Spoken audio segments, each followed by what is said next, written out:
Yep. Welcome aboard, ladies and gentlemen.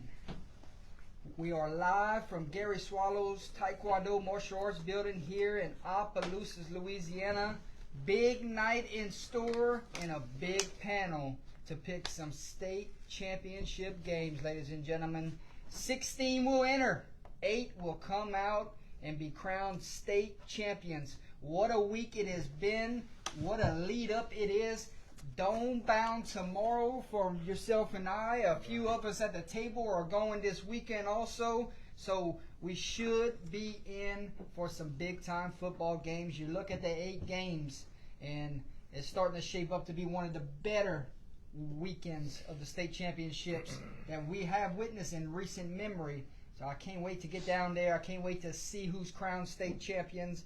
A lot to talk about tonight. A lot to get to. It's like I said, it's gonna be a fun show, the very last show of the season. I got some special guests here for the very first time, so I want to thank those guys for being here. I want to thank Big Cody for cooking tonight, treated the guys to a meal, so we will get to that after the show. You had a lot of teams that have been posting all week. They have already left for the Dome. They're already getting ready for a big time football game. Thursday night you got 2 games in the afternoon. Friday you got 3 games. Saturday you have 3 games.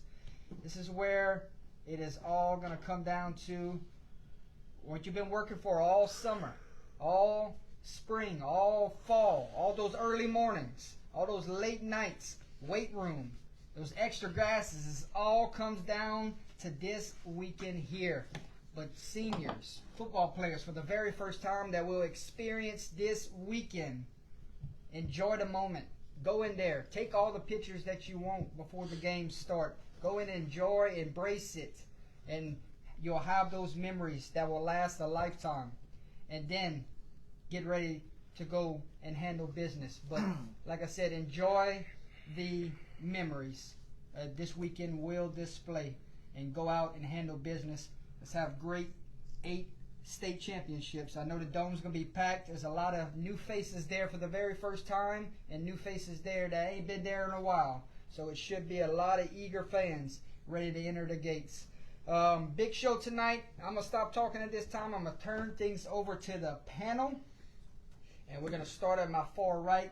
You're going to go ahead and introduce yourself to everyone watching right now. Who are you? Where are you from? And let's touch on that at this time. Jacob Aguilar, head coach and athletic director at Sacred Heart High School. I'm Matt Louvier. I'm a sports writer at the Daily Iberian. Alex Fondo. That's pretty much it. Gary Swallow, owner of Tiger Rock and part of Under the Lights. Holden Lee. Nikki Nazat. Kirk Taylor, D-line coach at Port Barry High School. Enoch Brogy. And my name is Jordan Taylor, ladies and gentlemen. If this is your first time to Under the Lights, welcome. Hit the like, hit the share. At this time, we got 50 of you in the chat right now. So go ahead and let us know who is your team for the weekend. Show the love for those Dome teams right now. A lot of people in the comments, so we want to see who you're pulling for at this time. Ladies and gentlemen, I'm turning things right back to Coach at this time. Coach, give me your thoughts of these 8 playoff games going on this weekend. I want to know, you've seen the matchups. You're going to be there. You're going to watch these games, but what is your thoughts as we head into state championship weekend? Yeah, when you look at the 8 match or the 8 different games that you have, Ruston and Zachary, that's just powerhouse football. And then you flip it over and you go to Opelousas and Cecilia. I mean, what a game that's going to be. I can't wait to see how many people are there, especially those that are traveling, especially, like myself. I'm pulling for Opelousas. Go Tigers on that one. Come Union on now, Parish. early pick. Oh, yeah. Oh, There it is. Get it out the way. Union Parish and St. James. Union's been there the last 3 years and took the loss. So I'm going to be anxious to see if those guys can get in and get the win. Oak Grove and Haynesville is going to be a fantastic game. I was able to watch Haynesville on film this past year, and some dogs up front, and they're super physical. I was also able to see Oak Grove a little bit on film versus a team that they had played. So 2 impressive teams that are going to be really fun to watch.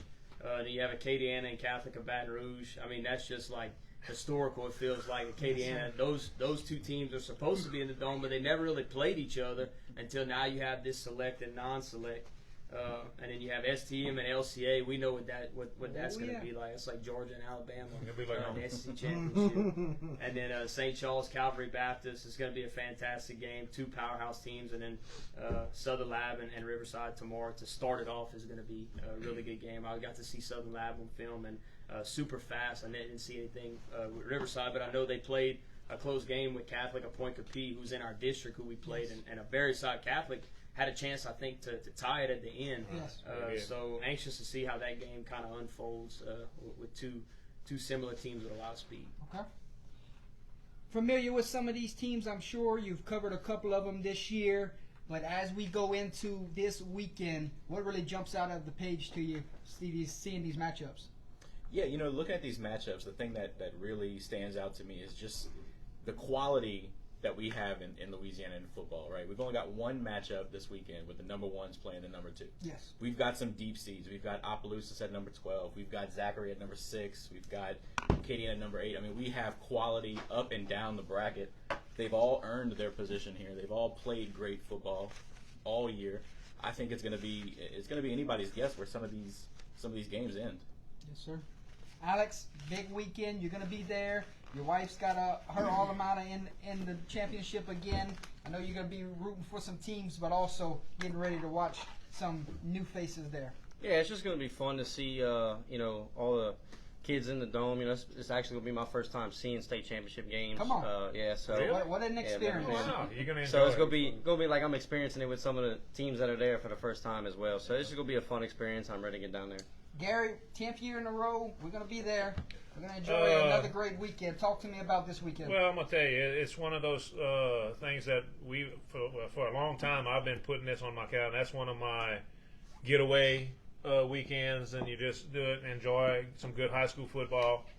The matchups, I'm gonna tell you right now, the matchups there's not a bad matchup in this. I think this is gonna be one of the best, most competitive years that we've seen so far. Last year was great. This year, I think it's going to be even better. Yes, sir. Holden, big weekend. I know you're glad to be back in the dome after missing last year. Yeah. Tomorrow, I'll be at work, so that's the only games I'm going to miss. But other than that, it's pretty much some good dream matchups over here that you would never see in a regular season. So, I'm excited for it, man. A lot of D1 talent. Well, I won't be going, but there's 2 games I'm really interested in. It's the City Appaloosa game and the St. Thomas More Lafayette Christian Academy game. Okay. Kurt, you're going to be down there also. Talk to me. Yeah, Coach put it out there. You got, and you did too. It's about enjoying the moment. You got key matches, but it's all about how did you prepare. We got people are playing on Thursday night. You're playing at 3:30. Short weeks. Short weeks per preparation. How did you prepare today? Did you practice today? Did you get on a bus, drive to New Orleans? How you handle all the distractions with the city of New Orleans and everything that's in that city? Some kids probably not even first time getting out of their parish for the first time in their lives. Handling that experience. We got newcomers in the state title games. Like Opelousas, how you handle that emotion. It's all about, like I tell our kids, you need to ramp up like an hour before game time. You don't need to waste all that emotional energy. So how you temper that, and that's the biggest challenge that a lot of coaching staffs are going to have to deal with this week. Okay. And just short weeks, different routines, even waking up. 3:30 kickoff. In a hotel, when you eat breakfast, when you Noon eat lunch, kickoffs. Got 2 noon kickoffs. noon also. kickoff, yeah. So that's the biggest challenge, I think, is good quality football. Enoch? I think this year we'll have quite a few potential all-time classics as far as state title games go. 2 matchups I really think I'm looking forward to the most as far as just from an X's and O's standpoint. I want to see what St. Charles and Calvary Baptist does. Two undefeateds going at it. 2 undefeateds going at it. One's going for a 3-peat. Calvary's like, not so fast. I'm going to try to take that from you before you jump up. And then I'm also really looking forward to Zachary and Rustin. Big, I big. want to see. I A want lot to of see big how one that talent on one that goes. team. I definitely want to see how that one goes. So I think there will be a lot of close games here. I'm not expecting too many blowouts. There might be one or two, but I think for the most part these games should be close this year, Okay. or at least definitely hoping so. Ladies and gentlemen, if you're attending the Prep Classic this weekend, remember, you get your tickets $25 at the gate, or if you like some of these guys here, just show that coaching card. Guys like me and Gary are going to have to go pay that $30 at the I can the bring it, gate. yes. I'll just say I can bring You can bring it, it. yes. I got a +1. So, 3 1 seeds remain in this bracket. Very impressive to get 3 out of the 8. 12 seed obviously being the highest remaining, which is OHS. There's only one 1 versus 2 matchup, which you just knocked on, Calvary and St. Charles. What a matchup that is for offense versus defense. You're right. You still got 3 state champs in it from last year trying to go repeat. So keep an eye out on St. Charles, Oak Grove, and who was my last one? St. Thomas More. Yeah. No rematches of last year's state championship games, so excited about that. We get 8 brand new games this year. One. Oh yeah, you right. I'm talking about how you say that? No rematch of where am I going with this? I don't know. But they were the state championship game last year. Yes. Yeah. What else So- said that? You got 3 rematches of regular season matches. Oh, yeah. Okay. Okay. There you go. Now we talk. So this one's a rematch, that one's a rematch, and then Oak Grove and Haynesville is also a rematch from the regular season. Correct. 3 runner-ups are back trying to claim the title this year. Ruston's back, Union Parish is back, and then LCA is back this year. All the 1 seeds will play on Saturday. So St. Charles, you got St. Thomas More, and also Ruston will all play on Saturday. So we'll take a look at that. First off, guys, the bracket, the game that you're looking forward to the most would be what? Opelousas and Cecilia. Opelousas and Cecilia. Why? I went to see Cecilia live against Iota in the second round, Okay. and it was it was pretty impressive to watch how fast they are. But the one thing that I really noticed with Cecilia was, size-wise compared to Opelousas. I've seen Opelousas in person, and I've seen them like 7-on-7. I mean, that's grown men. Now I know Cecilia beat them in the regular season, but it was a very close game. But it's so hard to beat a team twice, especially a team that sits in your district. So I think that's going to be really tough, and I think that could potentially be on the mind of some of the kids too. Okay. So it's almost like you're just playing not to lose instead of just going to play to win. What you thinking, Matt? I'm looking forward to that select Division II, man. That STM and LCA. That's 4-4 district, 4A, and they know each other. They've got D1 talent in almost every skill position on both teams. They're explosive. They're fast. They can put points on the board. Super fast, super quick. The drives don't have to take long. They can make you pay for mistakes. I think it's going to be an explosive game. So you guys just spoke on that matchup there, that matchup there. What an awesome feeling to get guaranteed 2 state championships coming back to the 337 area. That's right. Yeah. Yeah, excited about that. Game that you're looking forward to the most this weekend? Acadiana Catholic. Acadiana Catholic? Yeah, it's just a dream matchup. You're going to have the veer, and I'm pretty sure Catholic likes to spread it around, Yes, throw sir. it. Yeah, So it's they going to be 2 different styles. Could be a defensive battle at the end of the day. It's going to be Right. interesting to see how it shakes out. Gary? Yeah, I gotta agree with that.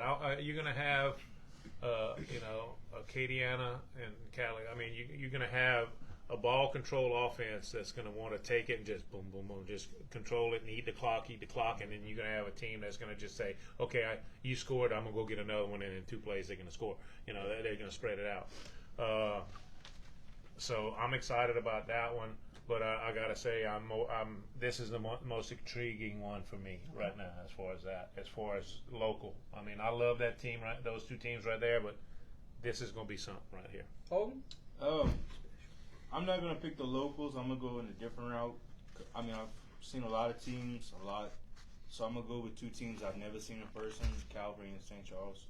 Okay. Well, Good for me, offense, good defense. for me, we like offense. St. Thomas More and LCA. You like when they score a lot of points. Yeah. Kurt, You know what? I mean, if you like defensive lines, you're gonna have two good defensive lines I- going at it Saturday night. That's where I was heading. You know, Opelousas' defensive line is absolutely fantastic.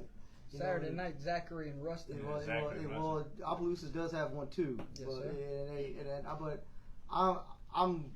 I'm eyeing that game. You know, Opelousas' defense versus that quarterback for Cecilia, and then that Zachary Rustin game. I was going to pick that one, but very good defensive teams.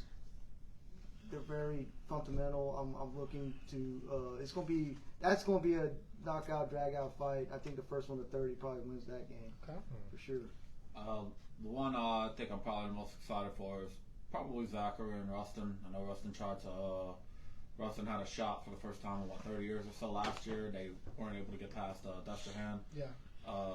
Who knows? Second time could be the charm, but it might play a team in Zachary that might even be better than Destrehan's team last year. Okay. Because Zachary generally sits in a tougher district than Destrehan does, and it's a very intriguing matchup between those two schools.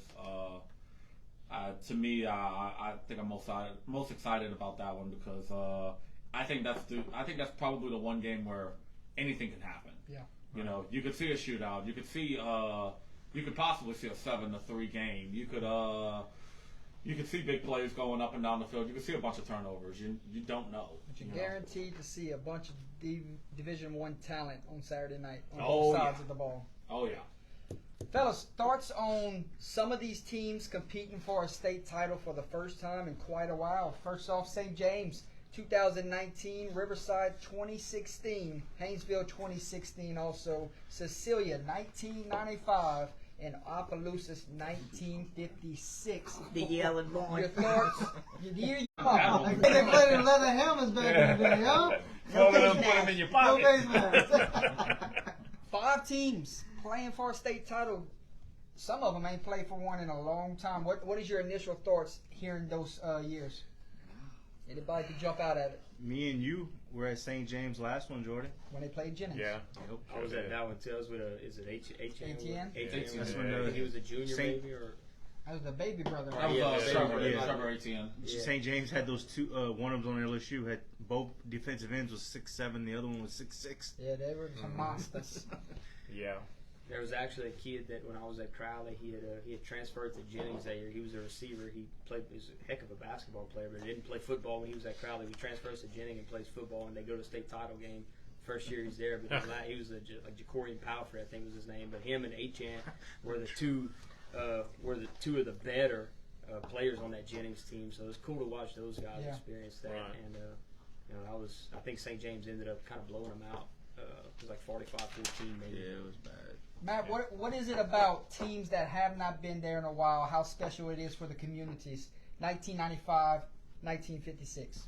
Absolutely. Well, I mean, we're local to Opelousas. We know what it means to the community. We know that half this town is going to be gone over this weekend. They're going to be in New Orleans. This place is going to be shut down for the most part. It's the community support that you see for these teams that haven't made it. Is that they're not serial winners, and they still appreciate when the team does well. Sometimes you get spoiled. And you see that with coaching turnovers, right? If you have one down season, they want to toss the coach out. It's special to make it to the Dome for the first time in a long time, especially if you're from the 50s. I mean, we can see how long that's been, right? Come on, that's a long time. You're right. Oh, man. Alex, I wonder where they even played that state I want to title talk to game. you at this time, Alex. I think it's Haynesville has probably- not played for a You know, state we title can't since do that. 2016. Tulane I don't think State. they win They're that back in the first. title I would take game, the home and they're field. going for title number 18 this year. What a storied program. Yeah, man, it's tradition over there. Norwest had the pleasure of playing them a few years ago. I think COVID year, trying to get an extra game in. Coach called his brother up and went and played him. And you walk in and you just see state championships. It's just nothing but state championships everywhere. 17 of them. And so when you have that, I mean, even going up against Oak Grove like they are, it's just Oak Grove's a power, but they are too. So it's gonna shape up to be a heck of a game, and wish I could be there tomorrow night to see it. Kurt, we talk Riverside at this moment. Haven't been there since 2016. They got a team that is playing some really good football. And if you go into the number 1 seed's house and you kick the door down and you beat them 30-something to 7, you got to think Riverside's going into the state championship with confidence this weekend. Oh yeah, I mean, anytime that you can knock off the Giant there, you definitely you got a pep in your step going into that environment. You know, the Dome's gonna be rocking, and you know, trying to manage. And that's another thing too, like managing the noise of that place. You know, and if I think you know, there's a college coach there that I coach with at Southeastern. He's there. He's one of the position coaches, and he's coaching the Domes. I'm pretty sure he's telling them his experience and how to manage that. You know, I think Riverside has a really good chance to bring it home. And then they got Trenton Holiday on their sideline, 5'3", running back. Yeah. And fast. Can't wait to see him. Gary, we're guaranteed this next matchup between Calvary Baptist and St. Charles. Both of them have 3 state titles combined. Correct. Somebody's going to get their 4th. What about that matchup that sticks out to you? You got one of the better offenses in the entire state. You got one of the better defenses in the entire state. And you talk about coaching staffs. You can put those 2 up there. Well, you got. I won't lie to you. I think this is going to be a barn burner. I think it's going to be. It may well be one of the yeah, like you said, one of those walk-off field goal or Hail Mary or whatever somebody can get. I think it's going to be one of the best games of the weekend. But I can't say anything more than I think all of them are going to be good. But man, you got tradition, and you got 2 teams going after that one to give them a little bit, so I mean a little boost. Yeah. And so I think it's going to be awesome. Who wants this next one? Just You? do it. No? Oh, you want it? It don't matter to me. Whatever you want. Come on. Union Parish back in the Dome for the 4th straight year. They got to run into a St. James team. It might be one of the hotter football teams in the state right now. You look at this matchup, are you starting to think, man, 4th time's the charm? Or can they get let down 4 straight years, knowing the opponent they got to face this weekend? But you also take into the equation here. That's 2 different styles of football that's going to be played in the Dome this week. Totally different. You know Union's going to come at you. They're going to punch you in the mouth. You know St. James, they're going to fly around. They got some guys that can go. They got some big-time athletes that can score at any moment. So you got one team that might go 8 minutes. You got on a drive. You got one team that might score in 3 plays. Right. 2 different offenses going at it this weekend. Give me your thoughts on that matchup. Obviously, Union, whenever they match up against a running team, I've noticed they've won probably about 90% of the games. And teams that they've lost to have been with a spread offense. And I think that's what's going to be the difference with St. James, being the fact that they can run or they can pass. So, I think St. James is going to get it. Okay. So our early pick there. Y'all heard it? Right, you heard it. So ground and pound versus let's spread this sucker out. Let's see what else we got here. St. Thomas More, LCA, they're tied at 4 state titles apiece. St. Thomas More trying to go back-to-back. LCA's trying to not make it 3 years in a row. Jacob, your thoughts? Yeah, that's Is this a record-breaking night on points scored? What is the record for points scored? Does anybody have that? Acadiana's got 70. I have it right here. Most points scored combined, 118. Oh, Why is it a great Acadiana game? and Parkway. Parkway, my Take senior it year. over, baby. Parkway with Take- Brandon Harris.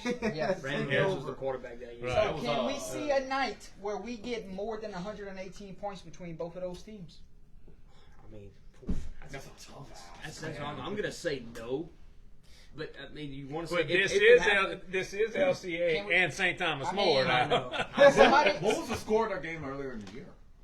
it was 44 to 40, and then last year it was 52-48. Well, I got the final score 65-64, St. Thomas More. I'm just gonna throw it out. I'm just gonna say over. Over? I was Why gonna not? say that Take over's the close. I'm saying under. I'll just say over 118. I mean, it's too. Look, it's 120, Juwan man. Johnson's 120. last game. I mean, it's his last game. Somebody in the made a LCA. bold. Somebody made a bold statement from Ruston earlier this week. They said guys who play at 7 o'clock, but LCA and St. Thomas More plays at noon, and they're probably going to go in 3 overtimes. So we're not going to kick off till about 9:30, 10 o'clock. Yeah. So I watched a little bit. That's a good I watched possibility. a little bit of both when I could towards in the playoffs at the end of the year and everything. So I think it's two prolific teams and two fantastic coaching staffs. I mean, it's really tough. I can pick that game, but to say exactly what's going to happen, I'm saying there's just be a lot of points. There you scored. go. Yeah. And that's the best thing to say. And people want to see that. Whatever happened last year in the Dome with those two teams, that's what people want to see. And especially I call it a track meet. They want to see a track meet. They Yeah, want to see it people going. wanna see it. when you're up by 10 with a little over a minute left, and then I'm left like stunned in the bleachers because of what I just witnessed. That was one of those where okay, we can go home now because nothing's gonna top that. Well, I turned the game off, and then I got on Twitter and I saw the final score, and I was just shocked. Like it Right. was, I just cut it off. I thought it was finished. So hopefully we see. I just think it's just points, And more points. Real quick, Juwan Johnson set the new touchdown record over the weekend. He has 168 now, just passed up Nick Brossette. Quick thoughts and congratulations from everyone here. We'll start with you. Yeah, I mean that's tough to do, man, and especially to do it throughout your career, and to stay healthy. I mean that's the main thing too. So I mean, congratulations to that kid, and especially the coaching staff and those trainers that rehab the kid week in and week out. Yes. Matt? I think it's even more impressive with how many games he gets pulled out by halftime, how many games he doesn't even Right. play a third quarter. I mean, the kid plays almost as much as he sits the bench because they've already got the lead, they've already got the win, and he's still breaking 2 all-time records this year with sir. Brock Berlin's all-time yardage and the touchdown. I mean, it's impressive. Very impressive. Alex? Yeah, old Brossette was a good Tiger, so I hope it translates over to Yeah, Juwan. that would be good. Yeah. Yeah. I agree with that. I think that I think he's going to leave nothing left him to think he's going to put it all out there. And so, because this is his last game, and he wants to get that off of And with get that I hate to say it, that losing streak. He wants to get that off of his back. So And with he a can career get like it he's in. had, Gary, Go out the around. only way that it should end is in the dome. Correct, and he's Win going or to lose, his final game should be played. right, but he's going to want a title with that. I mean, he's come so close the last couple of years. I mean, he doesn't want to go out with a runner-up trophy again. He wants to go out with a gold trophy. It won't be That's easy. it. Oh no, it's not going to be easy at all. Holden, special player, gonna be a special Tiger. I mean, he's gonna play DB, but this man can play some quarterback. Yeah, I interact with him on Twitter every now and then. You should see what he says, man. He wants a title bad. He'll die for that title. And what's cool about that Nick Brossette record too? He's also the player personnel director at LSU too. Okay. So it's like he beats the record, but he's also it's going to be one of his coaches too. And Right. that's pretty cool. I know you're an Alabama fan, but Oh, let's Lord. keep it PG Yeah, here, man. and we're gonna talk a little high school. I would say congratulations to him, but I hope he changed his mind and go to Alabama. Hey, y'all ready? Throw it at him. Kurt, Michigan by 30. special player. Look, I mean, this is a once and maybe a 10-year, 15-year talent.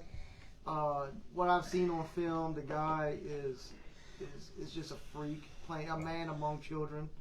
But this weekend is really going to test his ability to, control the game.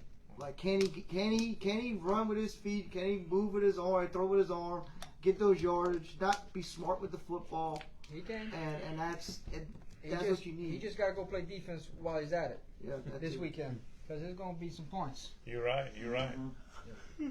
Congratulations to Juwan Johnson, breaking 2 records that are kind of, one of them stood the test of time for a while. Berlin's, Brissette's was relatively Yep.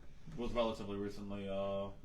But I mean, to do both of those, insane accomplishments right there.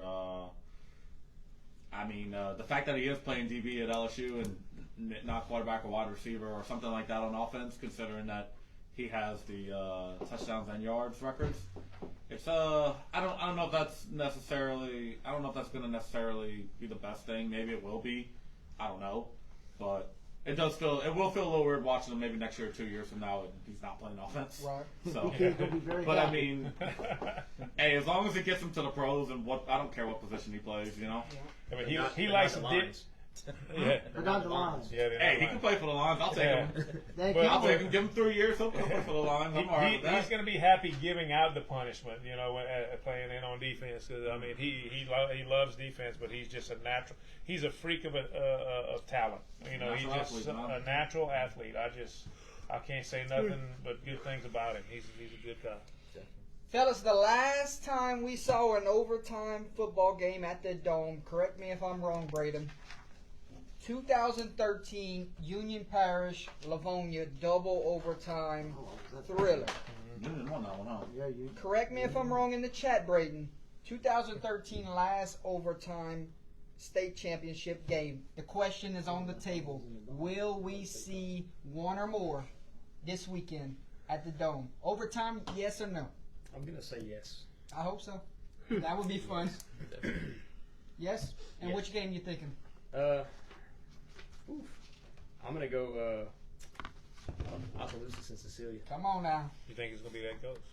Matt, Yeah. you think we're going to see one or no? I think it's almost a guarantee with some of these matchups. I think there's no way they're done in 4 quarters. I think they're going to extend at least one game. Okay. Which one you thinking?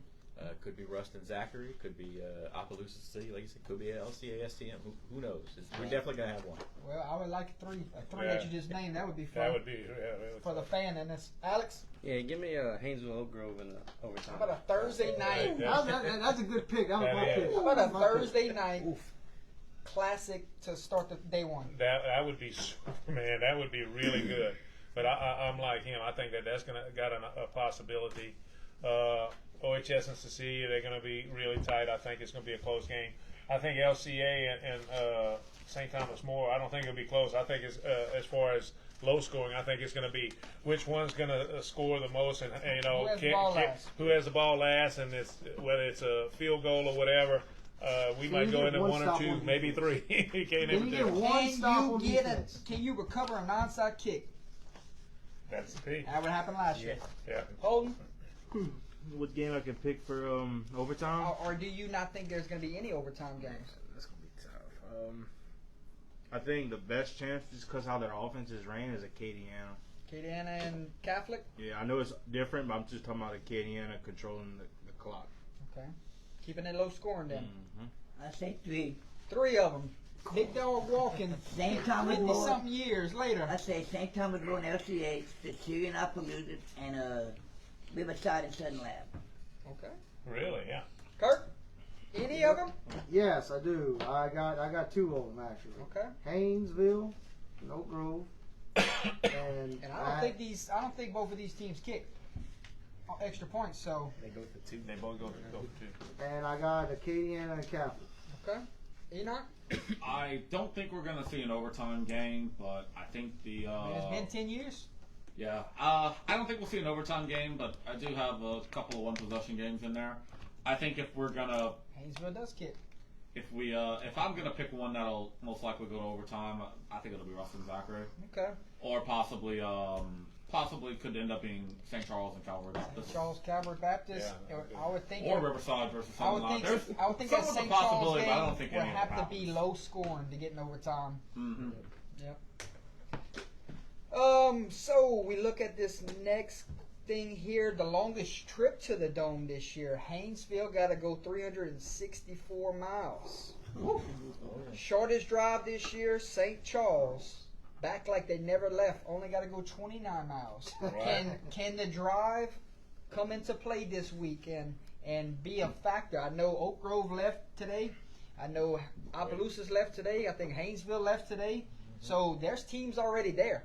So they're taking advantage of the let's get the rooms, let's go practice over there. I know Opelousas is practicing that in the car, so I'm not sure about Oak Grove and Haynesville and who else is there. But and then you have teams like Ruston. They're taking a different approach this year. They did all the things last year to go up early, to go sleep. They said they're going to drive up on game day and make it a business trip. They're not going through any of the steps they did last year. They're going through everything different this year. They're going up and have a business trip, but you know it's a long trip. That's a real How far is that, Rustin? That's Is 5.5 that hours. Is he gonna pull a Brian Kelly and stop on the side of the road at 6 in the morning and get him to? At the dealership. But what my question was, some of these teams are getting there early. A lot of distractions could come into play. Get the practice though. Some of these teams are leaving the day of. Does travel make a difference this weekend? I would say yeah, because I didn't know that Rustin was leaving on game day. Now they play. There's 2 games ahead of them, and they play that late game, the 7 nightcap. o'clock. They might play. They might not play till 8 or 9. Really for them to leave, let's just say you assume you leave at 8 o'clock. It puts you there for between 2 and 3 o'clock. Plenty of time, but it's just a 5.5 hour drive on a bus. I mean, look, we're not in the dome. They're in the dome, so I'm going to say they're making the right decision. They have that ability to. But don't want to do that's- anything from last year. that's Want to tough, switch up yeah. everything. Yeah, no, I mean it makes sense. Make it a business trip. But it does get distractions because, like Kirk said earlier, there are kids that have probably never been to New Orleans. So you get there and it's just a wow effect. And then, First of time you course, see they're the at home. lights. And then you think about when the ball's up in the air, caught in the dome. It's a different. You're used to it on a field You outside. got a So Acadiana leaving on game day also. okay, see that's not too bad. It was So just a Acadiana couple- is 2.5 not hours. Yeah. 2.5. Calvary's leaving tomorrow morning. Somebody said in the chat. So different areas. I where think it's- it does play, but I think it's more about the mentally what the kids think when they get to the dome, and then how you're able to judge the ball, especially on like a punt. Do we see a muff punt? Because it gets caught, up in the ceiling of the dome. Those things Bright have an lights effect are hot, on baby. kids. Yeah, you look up and all you see is lights. Right. Yeah. What you thinking, Matt? I think it's one of those things where it looks great when you win, and when you lose, you got to ask questions. A sports writer like myself has got to say, 5.5 hours. Was it the right call? Was it the right decision? You're putting your players in something they're not used to. Last year, they stayed. They had their leaving tomorrow. yeah, they had their whole system set up, and we're changing it all this year. If it works, it's genius. If it doesn't work, you got to question it. Okay, Right. Alex. Yeah, I think each coach knows their team, and you can go throughout practices and see if your team gets distracted. You can go through every game of the week and see if they get distracted, if they stay locked in. A lot of these teams have had long road trips already in the playoffs, so they know how they react to it. Right. And in Rustin's case, you leave early, stop halfway, early lunch. You hanging out, and then it's like 2 road trips in one. Because Rustin does travel a lot, so I don't think it'll be as big of a factor as a lot of people could make it out to be, but you never know. Gary, I mean, it's all different aspects. People are leaving at different times, got different routines. Right. But once you get in those locker rooms, it's all business. Well, right. It's going to be business either way once you get in the locker room. Lock The key is, is it going to have wear and tear on the team? Well, the people that know more than anything are the coaches. Their coaches know their team, and they know if they can handle it or not. So, and like you said they wanted to change it up because of last year. And I understand that they want something fresh. They want an opportunity. Some problems I was told last year. Correct. So I mean, hey, whatever the coaches think, coaches have. The big question is, if this doesn't work, they're going to have a lot of questions. But I mean, it's their decision, but they know their team. Okay. So I got like 3 things. So I'm gonna agree with Coach said. Who am I to say what his team can? I mean, they're in the dome, bro. They're in the championship. Mm-hmm. But I also look at it as like this: if you can't get ready either way, how you're going, like, bro, you're in the dome, bro. And Oh, yeah. wouldn't it be the same situation in a regular season or a playoff game? If we got to go across the state, we got to do it the same day. The only Right. and the only downside of leaving the day of, what if there's a breakdown? That's A delay. Delay. What if one of the buses go, whatever the case is. If that's- I'd have a backup charter bus just in case. I'm just saying, there's And I'm always. sure he's got a. Those things are expensive. They are, Yeah. but I mean, $3,000. they are, but I mean, That's you know what? You made it to the dome. You got a lot of support. I'm you not. can afford I'm another not charter saying bus. that they don't have a plan. What I'm saying is there's always that. You What gotta have a backup what- for a backup for a what- backup. Yeah. And it's like I could see it being an advantage because, like, okay, you sit on a bus for 5 hours, kids are ready to get the hell out, and when they see that dome, they're gonna be ready. Oh, So yeah. that's another way to look at it. But you Yeah. think about the night before too. You typically want a kid to be habitual. Put them in a hotel room with a couple other kids that are rooming with them. They start talking and they're on their phone late, you know, on social media. Right. Whereas they're at their house, they can have their normal routine. And Yep. then, Right. Yeah. so there's two sides. to Yep. it. Yes, sir. It's two sides. So Rustin did travel to Jesuit earlier this year in the chat. So they've made the trip down to New Orleans already in the regular season. 35-7 win. So Boom, they know. they scripted. They're ready to go. Nut, To me, I wouldn't do it, but I just you like just to sleep in the comfy hotel bed? I want to get be there and get ready. I think they probably are That way I going to don't do have that to think about it. afterwards. That's After the good. game anyway. Kurt, You know what? Being an I Army, mean, how was the South Plaquemines trip? Did it take it a lot out on y'all? no, it was more of like, okay, we showed up there. Now it's sit and wait. Okay, we were 2.5 hours early. Sit and wait. Now you're playing at 7. You got several games before. What if one of those games go long? Your entire leaving the day before, I think you run a big risk. Okay, you get that big emotional high. You see the dome, you're ready to go, and then you gotta cool your heels. Big layoff. Big layoff. How you handle that? You know, being being an Army guy, I like to plan everything out to the finest detail.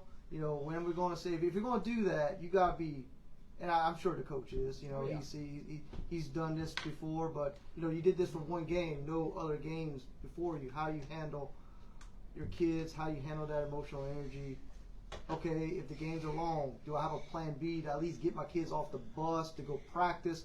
I mean, the West Bank got a whole bunch of stadiums right next. You know, you take the Crescent City connection, you hit one of those stadiums in the West Bank, you practice, you get off, stretch your legs, do something, because I don't know who's playing before them, who's before them. Which Saturday?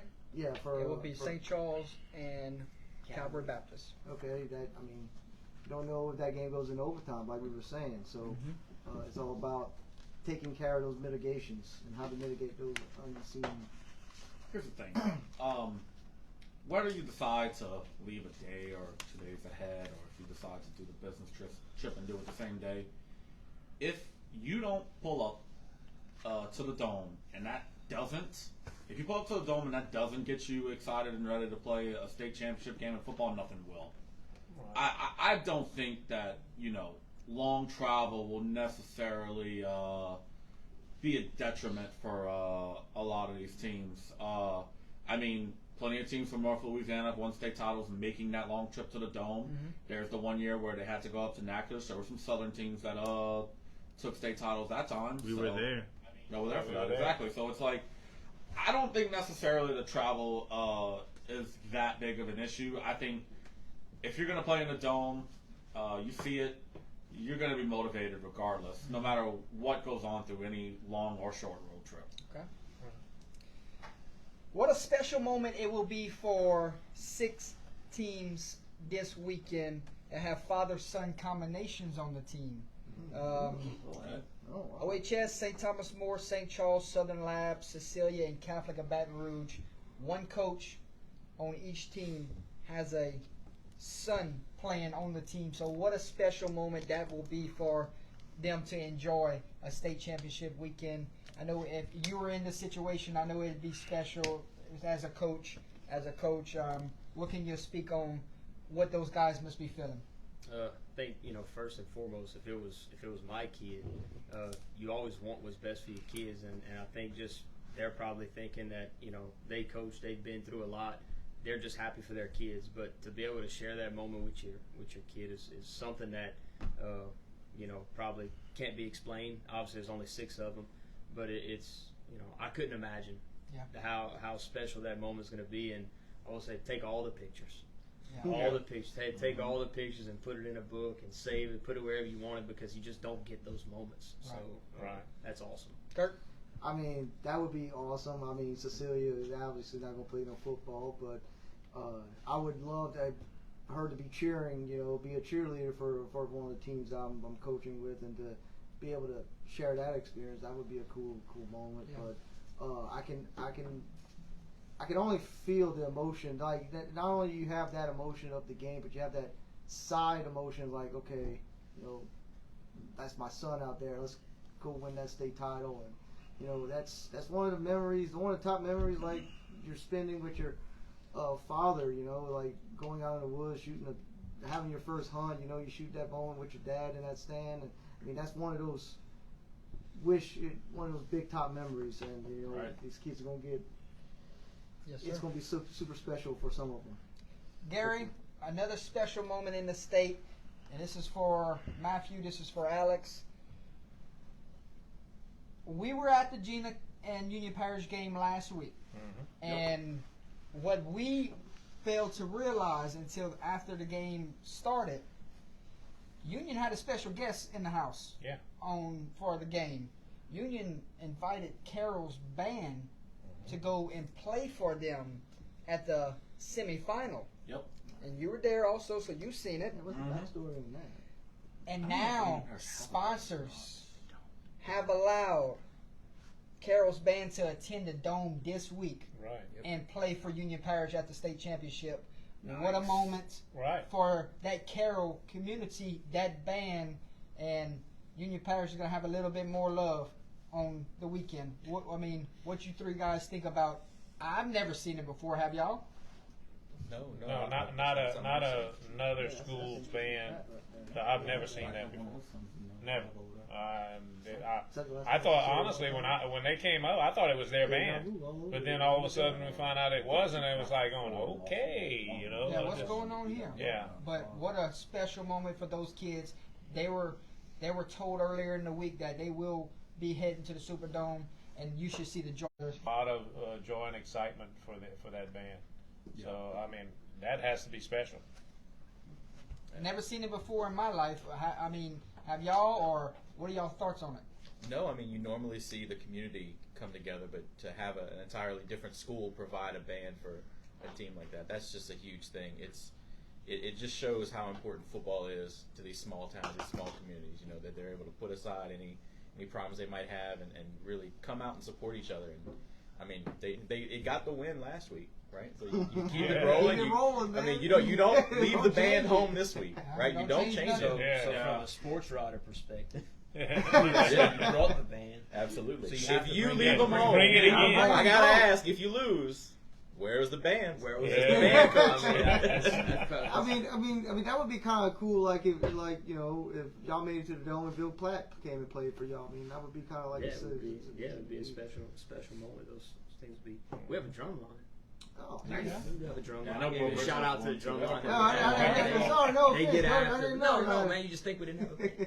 There you go. Messing with you. Alex? Yeah, it's cool. It's a cool experience, not only for Carol's band to go down and you and look play. at St. Landry Parish. Probably a lot of people would be interested in y'all band y'all in band, that yeah. situation. It was talked about, but hey, we'll leave that one alone. No, but it's cool for Carol's band to be able to do that and put on their talents to help a team. But man, a lot of people don't realize how much of a spark a good band is to a team.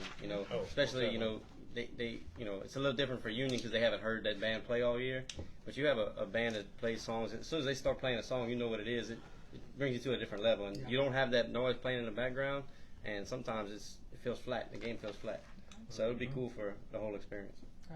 How cool of a moment was it earlier today when Oak Grove arrived at LSU and Kim Mulkey spoke to the team?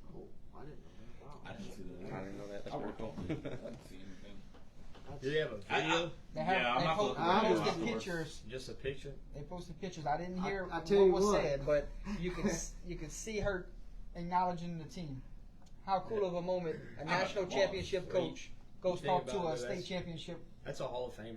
Yeah. Like, the That's kids great. are literally around one, like the Hall of Famer. And I hate to, but like, the Nick Saban of women's basketball. That might be Gino Auriemma, but somebody that's similar to that stature. But I mean, it's Wow. a pretty awesome moment for the kids. If Kim Mulkey talks, you listen. Absolutely. You No know, matter what it's she's as simple as that. Oh yeah, hey, Kim's Simple a as serial that. winner. You know, it doesn't matter that the sport's different, that the gender's different. She's got knows some how to win. insights that you want to know. I guarantee you, whatever she said had those players ready to run through a dang brick wall. Oh, most definitely. Yeah, like I mean, you shut up and you sit down and you listen and you take it all in.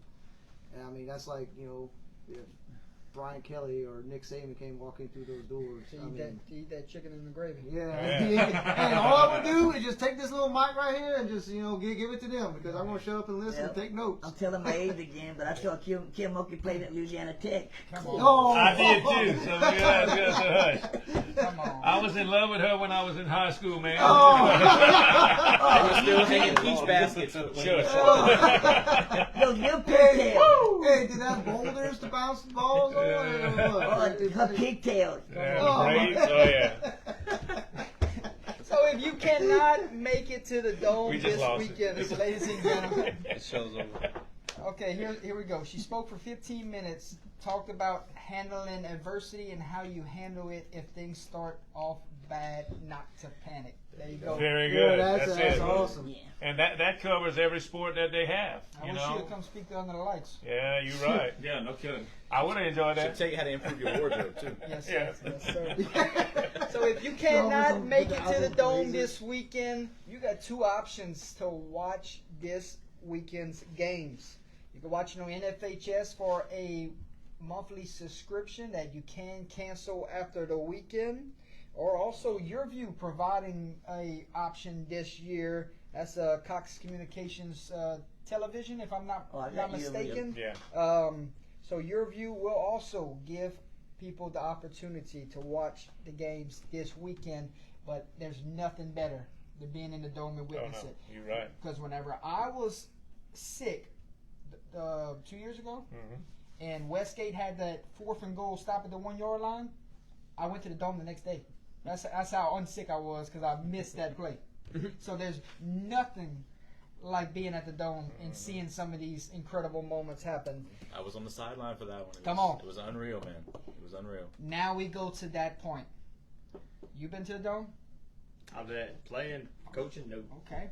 So you've been there I've as a been fan. there. Yes, I've been there as a fan. You Yes. been, you said you're on the sideline. This could be your first time, so we'll Yep. skip you. You've I've been been there. there. You've been there. I've been there. I've been there as Next year. Okay. So we got two that we'll skip here. Your all-time favorite state championship memory. What happened? When was it? We'll start with you, sir. Oh, I'm trying to think which game. You know, honestly, because I really enjoy watching local teams go. The year before, we had lost to Jennings in the when they played St. James. We had lost to Jennings in the quarterfinals, and they lost to West Feliciana, who ended up winning the state championship that year. And I think they went the next year, and they had played St. James. So to really go there, because I was at Crowley at the time, and you see all the local people.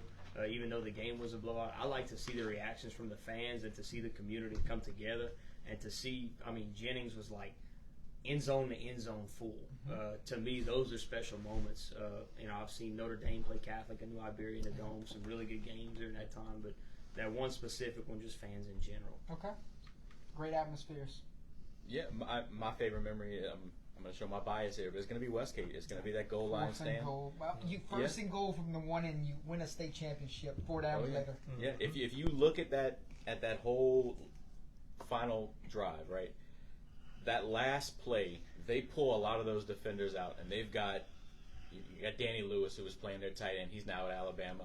They've got all these seniors, these senior leaders on the field, guys who they were not defenders. They were not part of that defense. Okay. They told their coach, we got it. We are going to win this championship for you. And they took the field at that last 3 yards, and they put it on their back, man, and they won it. I mean, this was not a defensive stand. This was 11 grown men putting the team on their back and stepping up as City of New leadership. Iberia on their back. Absolutely. They got the job done, man.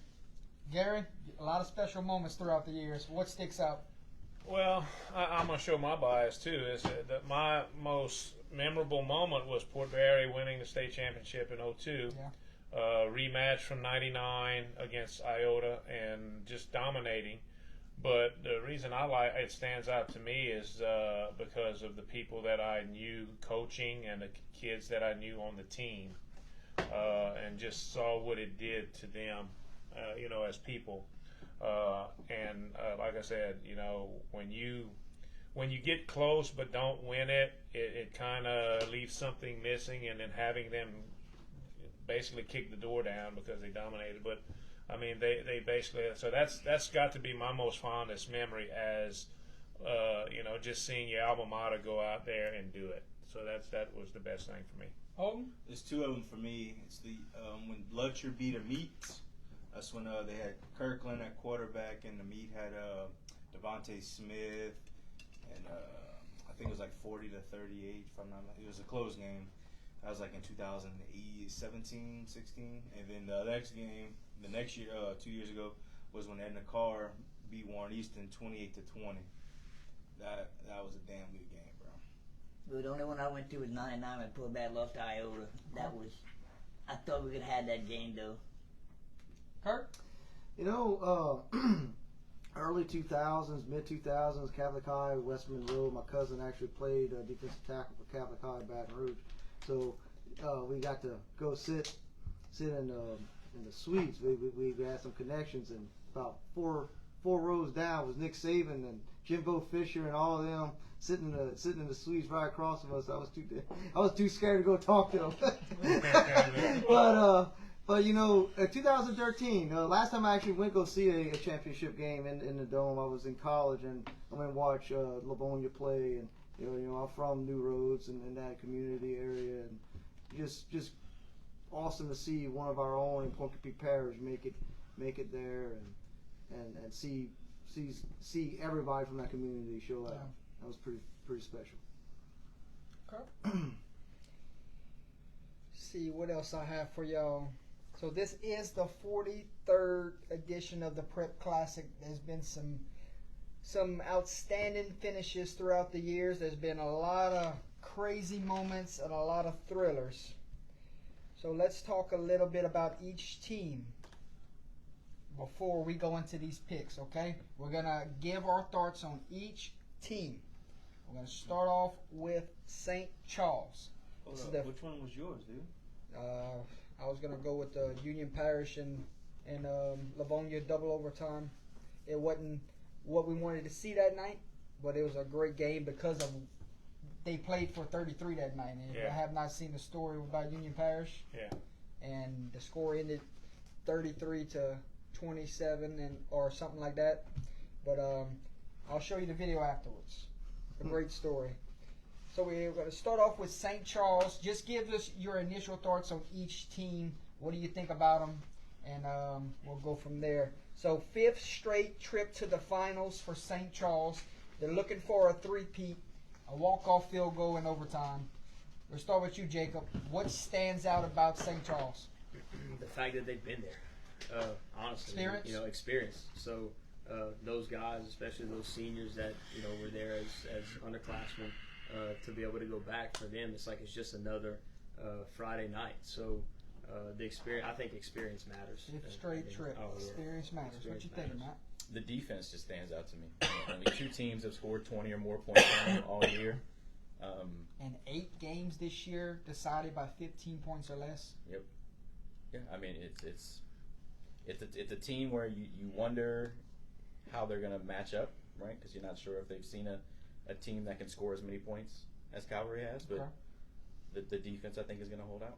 Alex, thoughts on the comments? I think it's just consistency. It's just week in and week out they're there. They're playing good ball. They're not going to be out-coached. Very seldom they're going to get outplayed. So they're just consistent in everything they do, and it makes for good football. Garrett? Well, like he said, but consistency. But they have a good offense, good defense, good special teams. They're well coached. They know what to do. So it basically, nothing's too big for them. They're being the experience like they are. This is basically business. Okay. You know. Holden? Just the dominance of them, man. Just it's impressive. the experience in defense. I want to agree with you. Experience of defense, like we, all these new teams coming in, and experience matters. Same coaching staff matters. How you handle that, and just special teams and defense. This is what you need to win a championship. And they're gonna sleep in their own beds the night before. I think that stands out about St. Charles to me the most is probably their defense. It's one of the better ones in the state, and I mean, as someone who likes defense, I tend to respect it if you have a really good defense, and they do. Okay. And they're going for a three-peat before they move up, so Yeah. they want one last shot at this state title before they move up and take a crack at the division ahead of that's up of them. I think they're playing what 4A next year, Yes, sir. so they'll probably be in the Division 2. So Yes. I'm thinking off the top of my head. So yeah, that defense is gonna go in and try to get a three-peat for them, and then see what new challenges arise next year. Okay.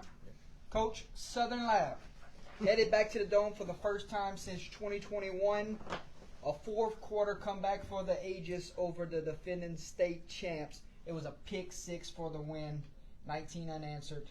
Talk to me about this Southern Lab football team, the resiliency to finish that football game on Friday night. They're back in the Dome. Yeah, that's tough because I certainly thought that Washita Christian was going to kind of march their way into it as one of the better teams that they've had in a while. A very senior-heavy Washita Christian Yes. team. So to go in or to have them come in and have that lead in the four just shows that you're able to handle adversity. Like I said, I've seen them whenever they played Opelousas Catholic. I watched a little Vikings unofficial. They have a little channel for away games, and I was impressed with more. OC was in the game, and then Southern Lab just kind of took over. But it's how fast things can turn. So that's why I think that this is a game, and I'm not kind of picking ahead, but Southern Lab they could turn this game over pretty quickly Right. if they're clicking on all cylinders. So that's going to be fun to watch tomorrow. You said they were down 34-19 with 5 minutes Yes. and only one timeout and came back to win. Yep. Yeah, we were tracking this game when we were at Gina. We were tracking that game, and I told you to score. Your eyes lit up. Yeah. Matt, Very surprising. That's what I was gonna say. That Southern Lab team, they have that never say die attitude. That it's not just this season. They've done it year after year. They always seem to know how to find a win when they need it most, even when everyone's writing them off. I mean, I'm sure people were like, oh yeah, they're definitely out this year. They're not gonna come back, and they don't know that, man. They put their heads down and they get the results. there you go. Alex? Just electric. Just every side of the ball, they're electric. Yeah. Great athletes, that don't get overwhelmed. They focus and they work together. So I think I think they're a good ball club. Holden? Just the consistency with that program, man. They always there. It goes to show you never over to that final whistle blows. Play to the final whistle. That's right. In 2006, I played against Southern Lab in the playoff game against Chad Jones. That dude was an athlete, right? Southern Lab just got athletes. They're gritty, they're athletic, they'll get after you, and like you said, just Lose half the team. 23 seniors and they got 40. never say die attitude. It's gonna be a close one. I've seen a little bit of film on Southern Lab. I haven't seen much. Thing that kind of stands out to me is they're a very fast team. Yep. They are very fast, and they say speed kills. And as far as Southern Lab goes, it might very well do it. They you can compensate for a lot of issues on your team if your team has a lot of speed.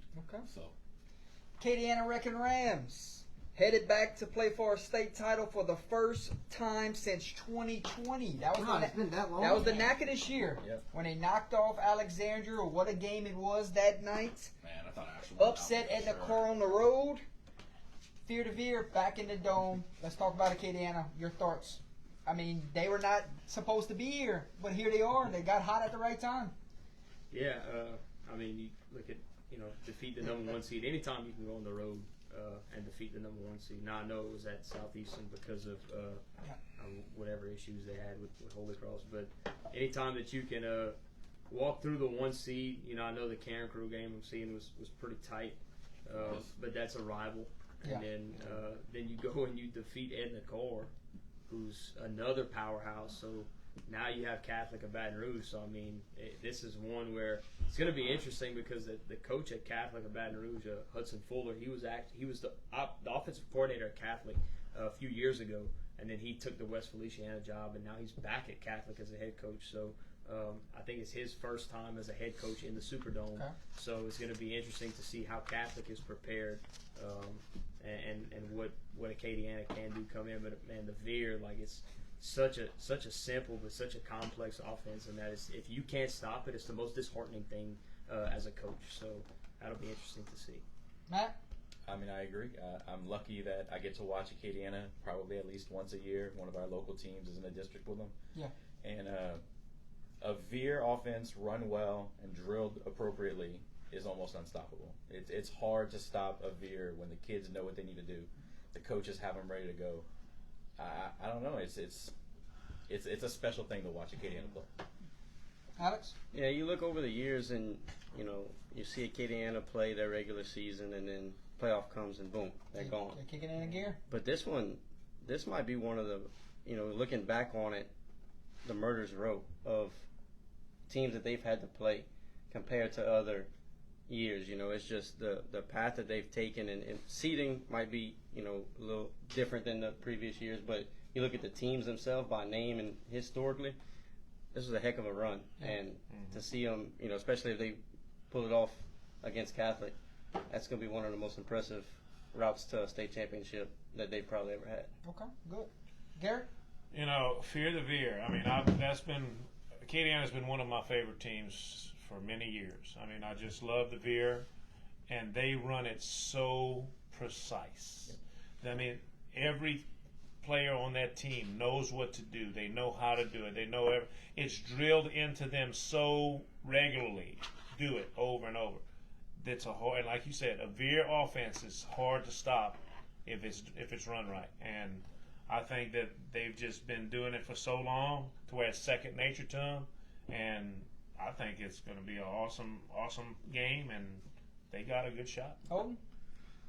It's like, no matter what grade you're in, freshman, 8th grade, 7th grade, I don't know if they let them play, but it's like you're taught, you're competing for a state title the moment you make varsity.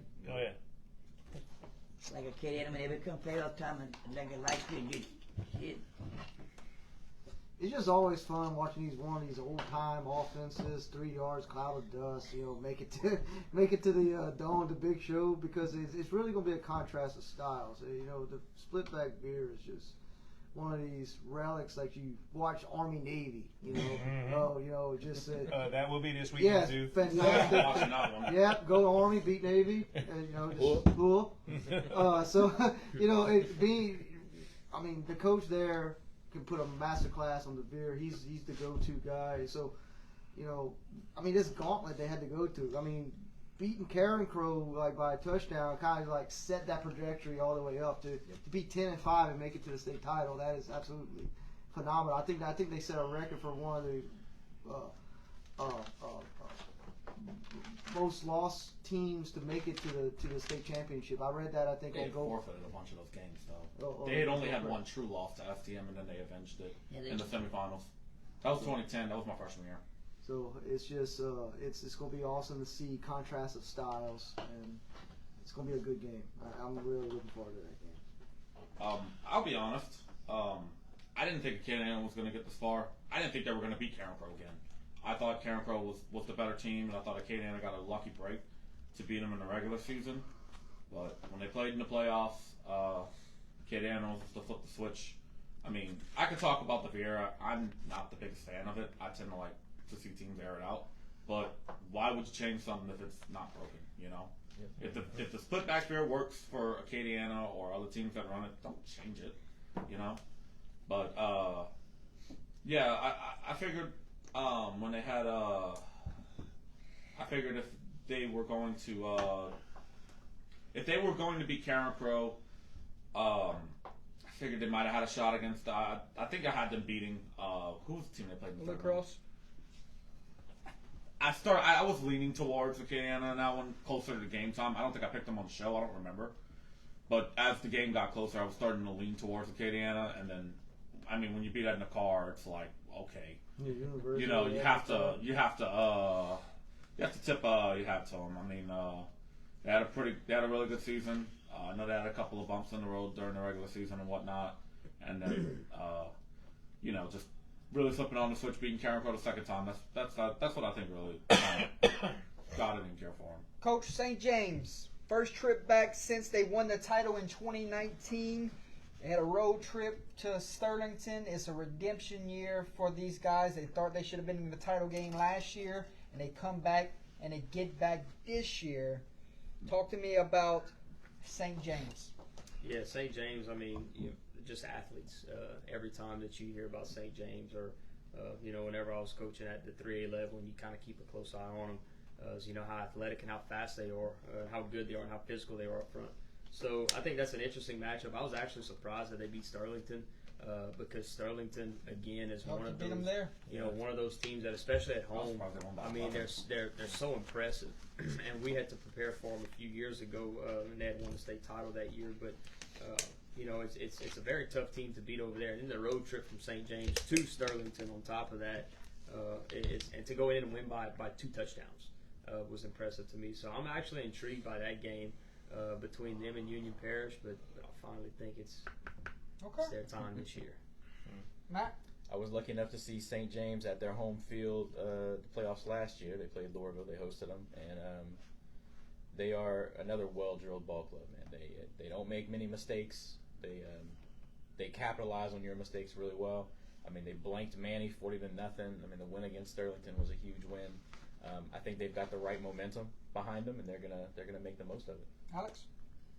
Yeah, downtown Vacherie gonna head on over to New Orleans. You know, it's another Beautiful downtown Vacherie. And they're You gotta add going that to part bring to it, man. all of Vatcher to New Orleans. Oh, the yeah. whole crew. Yeah, just another team with tradition and just solid ball every time they step on the field. So should be a fun one. Here. I think that it's like he said, tradition. That's that and the support that they have. In that from that town, it's just unbelievable. And I think that they just gonna go out there and they're gonna play hard, and it's gonna be interesting. Hogan? Man, I really enjoyed St. James, man. Like, it's a good program, and I'm glad to see that they're back on top. St. James and they tradition, they always go to the playoffs and stuff. So I think they're gonna win it. To be honest, I don't know much about St. James, but I do know that they are a great program, one of tradition, one that they're coached well. It's going to be interesting to see how those two coaching staffs, that chess match, developing between those two staffs is really going to be something to watch. I remember my first 2 years in high school, Coach Wagaspack, he had coached St. James for the state title back in '79. I remember him telling me plenty of stories about his times as head coach over there, and they have a good tradition. I think when I was in high school, St. James had a few lean years. They had struggled, I think, in the early part of the 2010s. I might be wrong, but if that's the case, I mean, way to turn it back up when they made a state title game in 2019, and then they're back again now. So St. James knows a thing or two about winning, that's for sure. Coach, Union Parish headed back to the title game for the 4th straight year. It was a defensive effort in the semifinals. They're huge in the trenches. Looking for their first title since 2013. 4th time could be the charm. What do you think about Union Parish? Yeah, I mean, when you look at who they've played, Port Allen and get the 20 seed, that upset over St. Helena, but really, what stands out to me is the Gina game. Again, that's another one that, throughout the season, we're preparing on so many different things that you don't really take a look at these teams. But then once you get out of it, you really go and look back at a team like Gina and say, okay, a team that went 10-0, a team that, they've kind of just blown out everybody and just walked the dog on people. So when I saw that matchup, immediately I said, I thought it could potentially be one-sided and Gina just kind of take over. But when I saw the final score, then it really hit me that, okay, Union Parish is obviously the real deal. But I think this is going to be one of those it's just an intriguing matchup that could potentially go either way. I said that was the best defense they played all season in that semifinal game, so they're going to have to match it. Union Parish got some big boys, man. Big. Oh, Big, yeah. big players, and They you call know, them the it's- Hogs for a reason. Absolutely, and they're fast. They're fast. You know, surprisingly quick for the size they got. And you know, I know I said it before. If we put Coach Pat in a pull-up contest, I would definitely back him for this one. I don't know about the state championship game. I don't know if the fourth time's going to be the charm, but it's definitely not going to be lack of effort. Okay. Alex? Yeah, Union's solid. They just come at you. You know, they do what they do, and can you line up and stop it? That's about what you got. So it'll be a fun one. Gary, we got our first glimpse of Mr. Island in Yeah. person, and really good replacement of Trey Holly. Well, I'm gonna tell you something. Everybody kept on saying, and I was one of them that had a question mark of how they were going to be without Trey. But let me tell you something. I think they come together as a team. That team that played Gina, they did everything that they needed to do. They were swarming at the ball. They were going after them. They did everything that they need. They actually, I think, you know, kind of shook Gina up at the beginning of the game to where they just couldn't recover. That's what I think is the difference. You know, with Trey last year, I mean, Trey was the man. Trey was the man. Now they don't know who the man is, but now I tell you what, they're learning who he is. And I'm gonna tell you, I think they've come a long way, and I think this is gonna be one of the most exciting games of the season. People curious how they would look after Trey Holly still make it to the Dome. You know, it's unfortunate what's been happening in the Dome with him. You know, I like to see. I mean, I understand I said my pick earlier, but I would like to see them finally get one of those also. Nut? I didn't know nothing about Union Pad, but when I watched him against Gina, they really surprised me.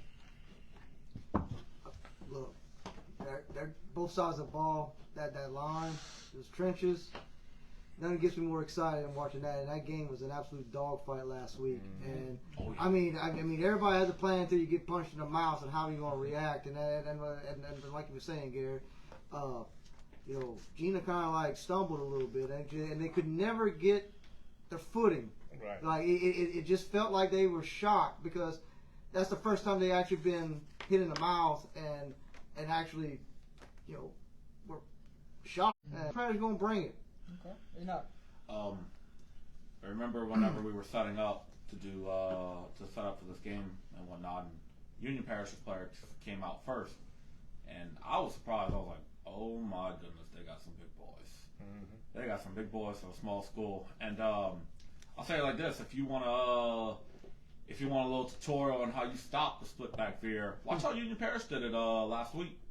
They came in, and for the most part they were able to stop the run against Gina that way, and they were able to neutralize the veer. If you're playing against a team in the Dome this week, and they run the veer, Turn that film on. and see if you can duplicate it.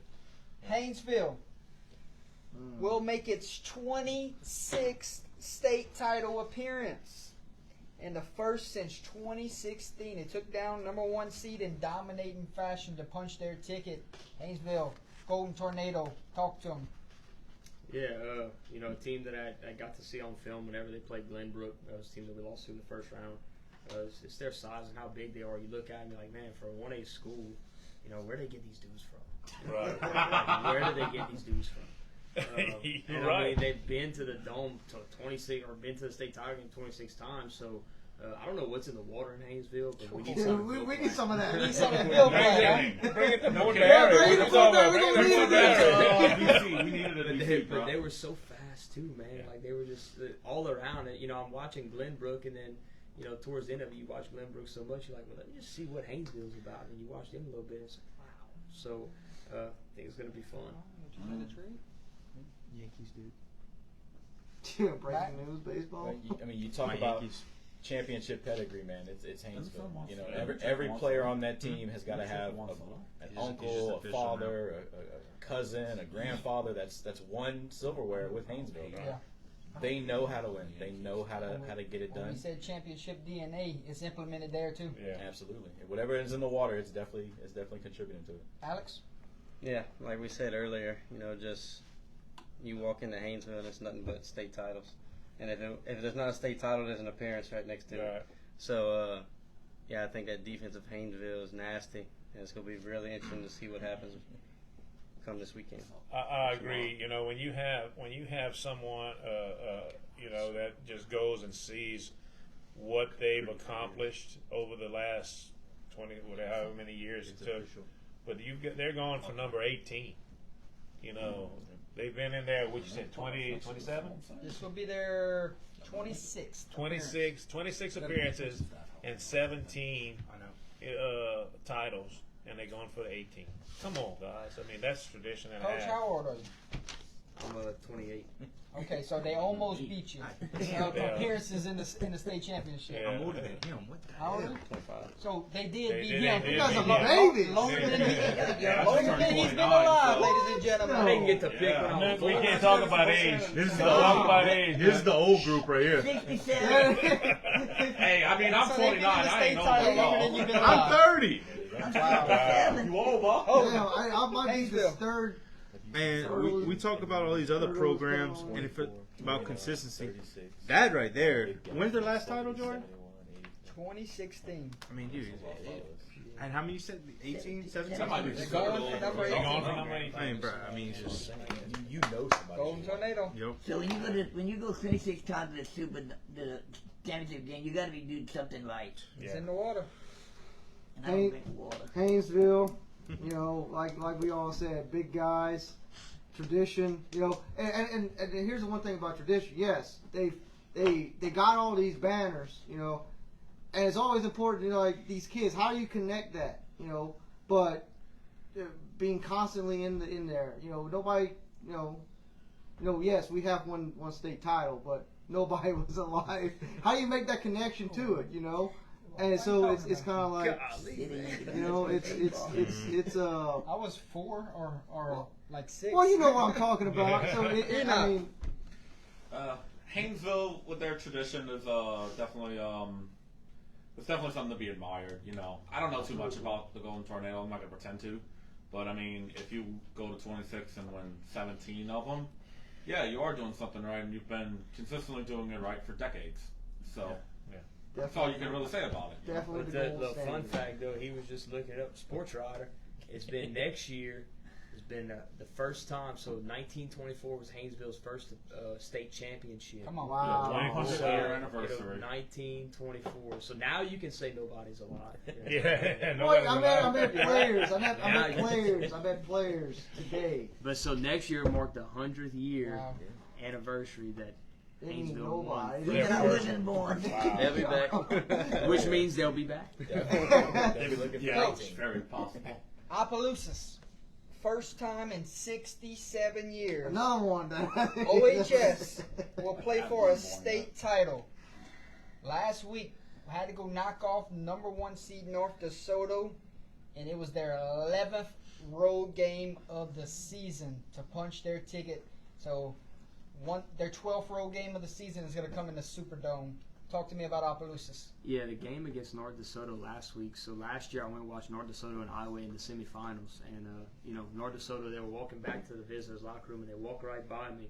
And as they're walking, I'm looking, I'm like, man, he's big, man, he's big, man, he's big. And it got to like the JV kids and I'm still saying, man, he's big, man, he's big. And it's like, I didn't think they'd be able to go into North DeSoto and do what they did because their quarterback, I think he's a Delafield kid or I can't think of his name, but he's probably one of the top quarterbacks in his class and he's only a sophomore. So for Opelousas to do what they did, to go on the road that many times, and really to think back about 6 or 7 years ago, Opelousas was a struggling program. It was a struggling program. I mean, I remember when it was when I first started coaching. So I mean, to see we routinely beat them whenever I was in to school, see so. how far they've come, and then to see what I've been seeing, probably the coolest thing that I saw on Facebook over the weekend was somebody shared a post, and it was about the youth football program and how it's contributed and how they've seen all these kids that Yeah. are playing for Opelousas go to the state title game, and it starts at the youth program. Yeah. So, to those people don't realize that although it is the high school coaches, that there's a lot of people in the community that have probably coached these kids growing up, that they have just as much of an impact on getting these kids to that level that they're at than some of these coaches do. But I mean, that's Yeah. awesome. Yeah, I know we covered that game together when they went to New Iberia, and Yes, sir. doing my research for that game, man, it's so uncommon to see a team that doesn't play these 2 home games in the whole season. Right? I mean, to be on the road that often and to do well at it has got to be part of the success in the playoffs. I mean, to be comfortable playing away from home, hostile environment, away crowd, and sometimes you're not bringing a whole lot of fans and the noise is drowning you out, and to still put up 60 points, 50 points, it's amazing to see. I really hope they do well at the Dome, man. Alex? Yeah, it's big for Opelousas. It's bringing things back from the old days when Dever was here and stuff like that. Some inspiring football. So it should be interesting to see them play come Friday. Garrett? Yeah, I think the fact that it's been so long since they've even had a chance to play for it, and they've never won one, have they? Never. No. So they have no championships. So they're gonna. I hate to say it like this, but they're gonna leave it all out there. They're gonna put it all on the line, and they're gonna go at it. So that they're doing what they have to do. Good luck. It's cool because we've been doing this how long, Jordan? 5 years. And we've seen Opelousas just They Steady climb. steady climbing, and it's just cool that it's a local team, and it's finally like Coaching matters. coaching matters. They there, man. I gotta go with OHS because 67 years, that was the year I was born, so. There you go. Kurt? The end of the year. Look, the Road Cats, man, they're playing two games. Plus the playoff game would be that third. Three games at home. They have a recipe to going on the road and handling that. So I have no doubt that Coach has them ready. And in fact, I saw Coach at Planet Nutrition on Tuesday. He was getting a shake. I was on my way out, and I asked him how they're looking at getting another crack at Cecilia, and they're very hungry for it. So. Okay. I'll say this: I'm happy for the kids to be able to go through this because Opelousas was struggling in the not so distant past. I mean, when I was in school, we would routinely beat them, and now the coin flipped or whatnot, and OHS is now a powerhouse. So, but yeah, no, I'm happy for the kids to be able to experience, going to the Dome and everything, and they got a really good defense. I think they really showed it, especially against Westphal. Shut out. Yeah, they shut out Westphal, which I didn't think they were going to get past Westphal. Held the state champs to 10. Yep, they held Lutcher to 10 points. Can you say Yep. that? North DeSoto, the North DeSoto game was weird. North Dakota averaging 55 a game. They fumbled twice inside of Opelousas' 5. North DeSoto there, so defense matters. Yeah. Can you say they've had it's done. He the was most at impressive? Evangel when they won all the state title games. At Most North impressive Dakota. road to the Dome? Yeah. Can you say that? I haven't thought about it. Maybe They haven't played a home game since when? Week 1? Round 1? I don't know. Acadiana coming in. And Yeah. it's- Yeah, but they knocked out the state champs. North DeSoto was the runner-ups last year, Knocked out the state champs and the runner-ups from last year. and West Feliciana Okay. made it to the quarters, right? Or the semis the year before. Semis. I mean, I mean, you dude. can definitely make the argument. It's impressive. For I'll let y'all Indiana. make If that you gotta argument. play I'll let in the y'all car decide before if the that's dome, the toughest one Yeah. or not. I'll and let you y'all get do to that. the dome. The Yeah. University at the car. So Get one- it right. That's One right. more Gotta road have trip. that. One more road trip for the Tigers, and this one takes them to New Orleans. This is I the mean, one I'll that say counts. this: if Opelousas wins the state title, don't schedule any home games next year. Yeah. Instead of avoid it. I was You're about gonna to stay say on the that, road. Sports Riders. Sports Oh. Water, no home games There next you go. year.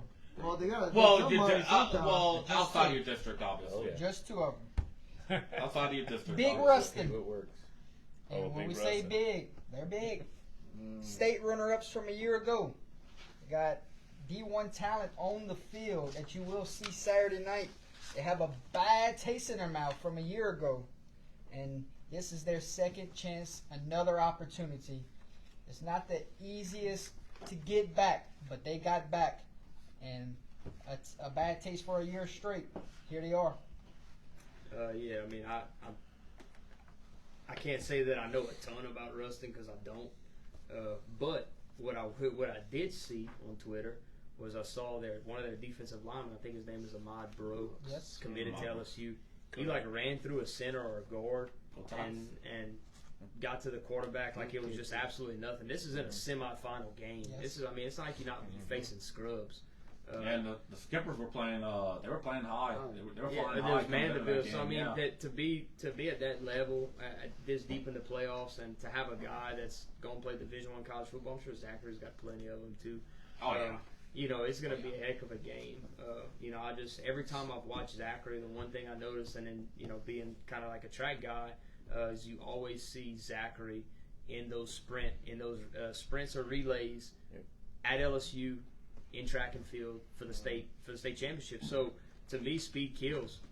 And not to say that Rustin doesn't have it, but Zachary, I mean, they're so fast. Like they're just super fast. So, as far as Rustin, don't know a lot about him, but I'm sure they're very impressive. Well, they're there. Matt, Yeah. you covered them earlier with the Westgate game, if I'm not mistaken. Yep, 2 words, not impressed. Okay. I know that's going to be my bias showing, but you got the weakest Westgate team in 5 years, who has a quarterback who's been out for 6 weeks, who's not even a quarterback, he's a DB, and they get within 2 points and knocking the number 1 team out. Not impressed. I mean, that's not championship So quality. No ring rust from the bye week. I think Rustin. I think the number 1 seed flatters him. Okay. Alex. The Big Z versus Big Rustin. Yep. It's going to be a heck of a game. I like Rustin in general. Cool town. Another pretty small town, honestly. They're trying to get a little get back from last year, so I like what they bring to the table. Garrett. Tradition. Tradition. Talking about Zachary or Rustin? Rustin. Just consistency. I agree with you. Told him. Back-to-back years. Defensive line. That's going to be a very key game, key factor in that game. One of them's committed to Tulane, one of them's committed to LSU, and one of them's committed to Louisiana Tech on that defensive They line. got a hell of a linebacker It too. seems like They do seems have like a it was lot of- either last year or 2 years ago. I feel like things for Rustin clicked. I think it was last year when they finally broke that losing streak, that long losing streak they had to West Monroe. I think that kind of opened up people's eyes and kind of really awoken the beast that Rustin has now become. Okay. And I think they got a good shot to win state this year with all that. I mean, they got there last year. They weren't able to get past Esterhan. Maybe things will work out better against Zachary. I mean, they still got to play the game. Who knows? If that defensive line dominates and establishes a consistent pass rush, good luck. Okay. Coach Oak Grove eyes back-to-back state titles. They were the favorite coming into preseason, and they took care of business this season to get right back to the Dome to try to repeat. Your thoughts of Oak Grove? Yeah, just from what I saw from them, especially at the 1A level, I want to say their quarterback is a Division I. Might be going to play at Oklahoma State. Could be completely wrong, but He's going to Louisiana Tech. Louisiana Tech. Okay, so regardless, he's going to play Division I college football. Anytime you have a Division I player at the 1A level, that completely changes everything. Because if you're in 5A, 4A, 5A, 3A, even 3A ball, typically have dudes out there that can play. You have multiple guys that are just as good as that one person, but when you have a guy that has the ball in his hands every single play, that's going to play somewhere like that, I mean, it's Oak Grove is evidently just Oak Grove. Yep. And that, from what I've heard, I've never been to Oak Grove, but I heard there ain't much. Had a friend that worked out there, and he said, all I had was my TV, and I ain't had no signal. Come on. So he said, Oh, man. He said it was brutal. So I know it was good hunting, duck hunting. Yeah. Oh yeah. So don't know what's in the water up there, but we need it. Quarterback's dad played tight end at LSU. Well, we In need the some chat. Haynesville and Oak That's in the Grove chat. water.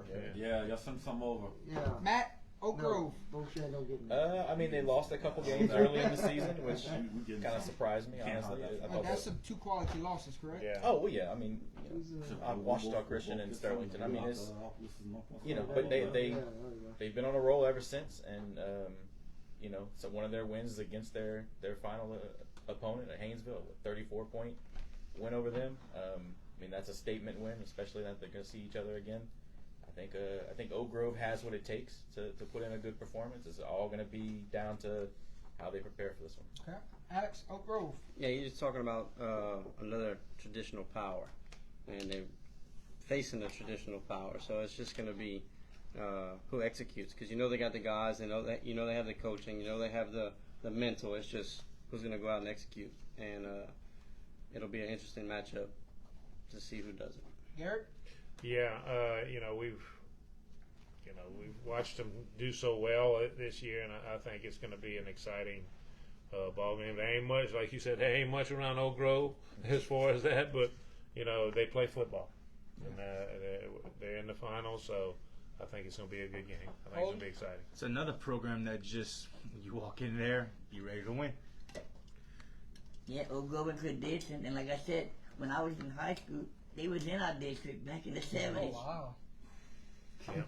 Another traditional power, always around that, the state title, state semifinals. I'm excited for this game. Both teams seem to be very evenly matched. That Mangum game against that was a dogfight. In fact, I think Mangum gave them almost more than what they could handle there. Wake up call. Yeah, a very sneaky game there. Sneaky game there, and yeah. I like Oak Grove's versatility the best as far as how their team goes. You want to play a defensive game with us where not a lot of points are going to be scored? Fine. You want us to put up 60 points against you? Fine. Let's go. You want to make it a shootout or we just blow you out? Fine. Oak Grove is one of those very few teams that can win every which way that you want. Okay. Whether it be forcing turnovers or playing the defensive sort of game or just outpacing you on offense. Oak Grove can do it all. Coach, Riverside headed back to the Dome for the first time since 2016. They battled the weather last week. Tough environment to go win in. It's not easy to get a win in Screaming Eagle Stadium, and they went and dominate that football game. Riverside. Yeah, again, another team that, in our division, I think it was earlier in the year, they played this. So St. Martin's has the Harlan Berry kid, who's, one of the top running backs in the sophomore class. They beat St. Martin's earlier in the year 55-14. Yes. And, when I saw that, I was like, wow, Riverside. I mean, to hold a guy that's that good of a running back, especially at the 1A level, is pretty impressive. But what I was really most impressed with, and they go back and they play St. Martin's, but it was the Catholic Appoint-Capee game. Just because it's a team that I'm familiar with, to be as close, it's kind of like that measuring stick. Like, man, Catholic was just right there, and you look at this team now that's in the Dome. So, to sneak by Catholic Appoint-Capee and then to go into Vermilion Catholic and do what they did really shocked me. I was not expecting that at all. Obviously I don't know details about the team, but there you go. just from He looking at he just at let you schedule, know in the chat what? the details. 3 of the top 4 players are 2 8th graders and a freshman. My Wow. goodness. I've been there last time. Okay. So now you got an 8th grader going to the Dome. So how's that gonna I happen? think it's the running back. That's Wow, that is I think it's beautiful. the 5'3" running back. I think he's an 8th grader or a freshman. something about them River Parish schools, man. Must be the I heard they Mississippi were young. one. I didn't realize they were. I didn't realize they were that young. But Oh yeah. statement win over VC. Yes, sir. Statement win. To knock off the number 1 team and to do it convincingly gives you a hell of a lot of momentum going into the Dome. Absolutely. Right. Alex? We've been talking about consistency a lot tonight, and Riverside is about to get consistent, and for a while.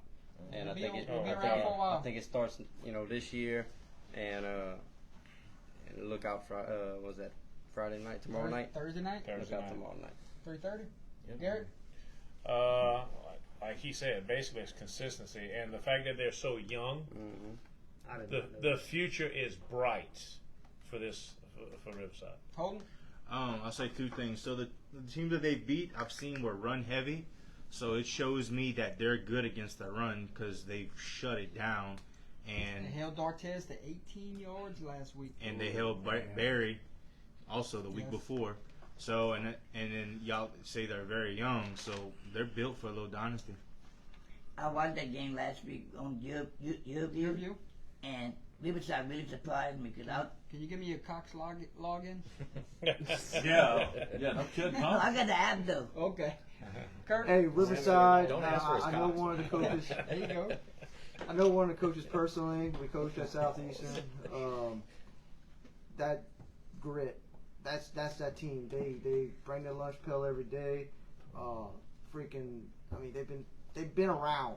They just been around that quarterfinal, semifinal. making it to the dome once. This might be the time where they bust that glass ceiling. Riverside, one state title in school history. Go ahead. Riverside, I think, woke a lot of us up as far as how they were able to dominate VC. And, I mean, we looked like fools last week. All 9 of us got it wrong. I got it wrong, too, in the chat. I wasn't here last week. But I had, with Riverside, it's like, okay, so if they lose this game, then you could say, you know what? Write it off as the learning experience year because this core is going to be around for a while. If they win this game, then everyone's going to know Here comes the next LCA. Yeah. here could possibly end up being the next LCA. Yeah. Exactly. Could be. State trips in Yeah. a row. Yeah. So, I mean, future's bright for Riverside. 8th grade. I still don't think they beat Southern It's Line. unbelievable. Coach. I'm not going to say Save it who in, I Coach. I know that pot smells good. Yeah, right. Cecilia. For the first time in 28 years, Cecilia is headed back to the big dance. Scary offense heads to Porter Street on Friday. They got Corey Broussard. They got Diesel Solari. What do you like about Cecilia? Yeah, there's not a whole lot that they do wrong. Obviously, they're in the dome, but when I watched them against Iota in the second round, 70 piece. I wasn't gonna say that, man. I love my guys over there. But Yes. but Yeah, yes, but it did happen. It just happened. But man, they would put up 70 on a lot of people. I mean, Diesel Solari, he's as impressive of an athlete as I've seen, and not only that is he was on dang near every defensive play, every defensive snap. In the backfield. So they utilize him. He's their best athlete, and they utilize him in Probably every returning way kicks that, too, that huh? they possibly can. Yeah, and another thing too, Cecilia, they onside kick. They're not scared to onside kick. So another thing with Opelousas is Cecilia's used to playing on turf, and they get the favorable bounces. So it's how's Opelousas going to be able to manage that, from Cecilia. So it's just impressive overall defensively. They're kind of all over. They all stand up and kind of Don't move. get I don't down know. in I don't the- exactly know what they do defensively. We saw that. It's kind of like a proud defense in a way. But I- And I- nobody was in the stands. But it's like Yeah, you don't Neva know defense. what they're in. It's pretty impressive. So evidently they're doing something right. And their little running back, the Broussard kid, number 32, he ain't big, but my goodness, he runs like he's 6'2", 200. Like a He tiny. runs He's like like a I would say he's like a tiny for Matt, what you got? Cecilia was 4 points away from going undefeated this year. I mean, 3-point loss to Southside. I mean, Southside. 4 points would have put him in that echelon of undefeated teams going into the dome. And that's They got in the 1 seed over North DeSoto, I believe, if they'd done it. The bracket would have looked different. This would have been a semifinal matchup instead. Oh yeah, and I mean I know there's some questions about whether Diesel plays or not. There's some people there's some rumblings of him not playing, but I think with Diesel, Cecilia wins. Okay. Alex. I have to talk about it. Yeah, you have No, to. If I have to, you have to, buddy. Cecilia is a very electric team.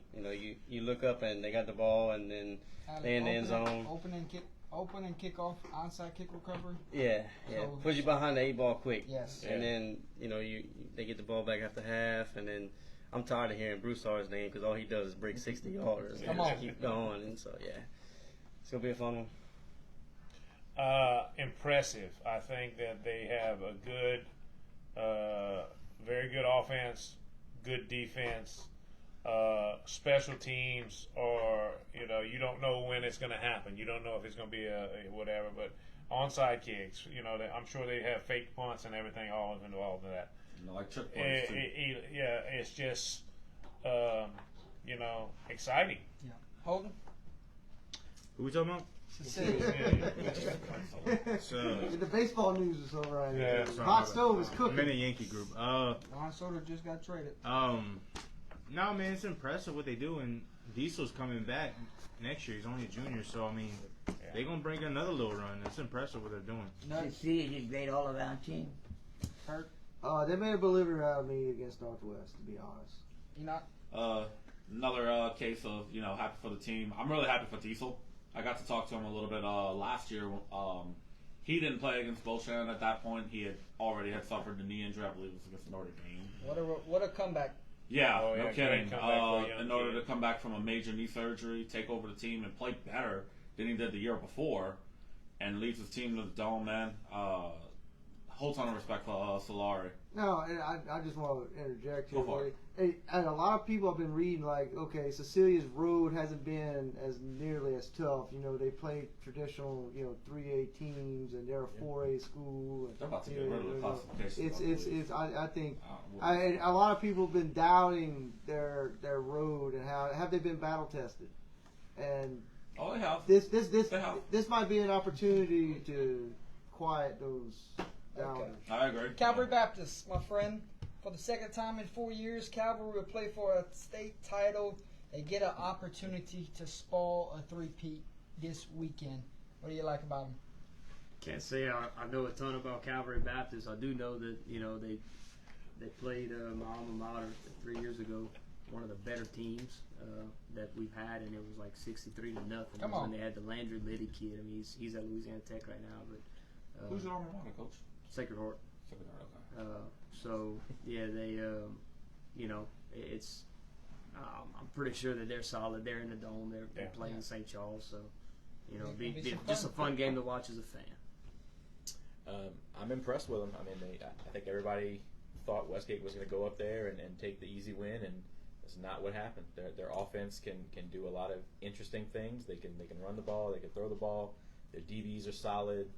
I think they have a talented team, and they could definitely do something big this year. Alex? Calvary's a real deal, man. It's just that brand of football they play up there 13-0. is just different, and so it's going to be an interesting matchup. Garrett?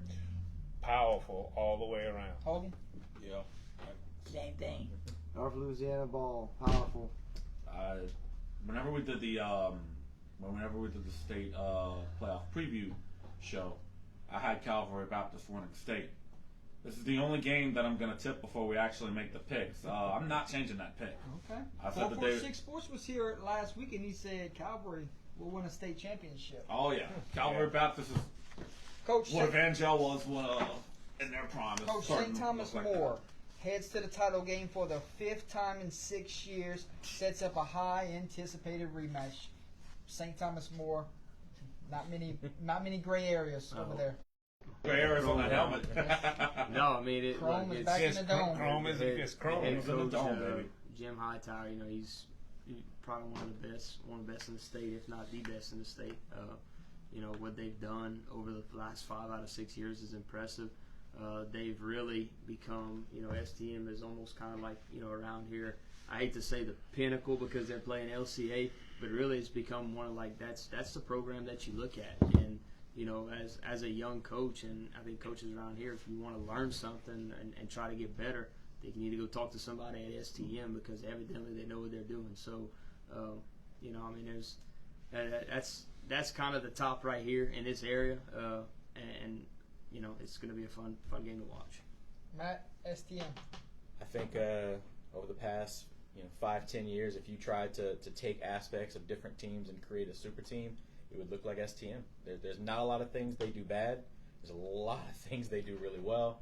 I think they are one of the top teams in the nation. Alex. Another team, consistency. It's just year in and year out, they're right there. Garrett. Dynasty. Holden. Same. High potent offense. High potent offense and can play a little defense. They dominated Shaw in the trenches last week. STM is, if you want to look at a team in the Acadiana area, at least over the last half decade, maybe a little bit longer, as maybe the most consistent standard bearer going after state titles on a consistent or almost constant level, it's got to be STM. You said what? They've made it to 5 state titles in 6 years. Yes. Are they able to go and play a national schedule? Or are they at that point? I don't I know. don't know. But I don't know how that Zachary, would work. coach. Maybe. First trip back to the Dome since 2021 after a 15-point comeback on Saturday, a walk-off field goal in overtime. Broncos back in the Dome. Yeah, one of the best teams. Again, another team that's just consistently always there. Wasn't the guy that's the head coach there right now? Where was he the head coach Livonia. at? He was at Livonia when When he took them to the Dome and in he 13. took them to the Dome. So obviously he knows what he's doing. So there's a reason that Zachary's a constant in the Superdome. Matt. was it for Zachary? 4 trips, 4 wins at the Dome, something like that. I mean, Pretty close. yeah, they don't lose, man. They don't lose, and I know a lot of attention gets paid to their skill players, but their O-line is solid. They're some big guys. They can do some great things. They can do the pass protection the way they need to. I think they're going to be giving Rustin hell. Zachary. Excited to see Trey Dance Green in person? Yeah, it's gonna. I'm gonna see him in person, and hopefully I'm gonna see him for a few more years down the road. So, yeah, just another explosive team that's consistent. So. Just monster. They're just a monster team. So a few things I will say.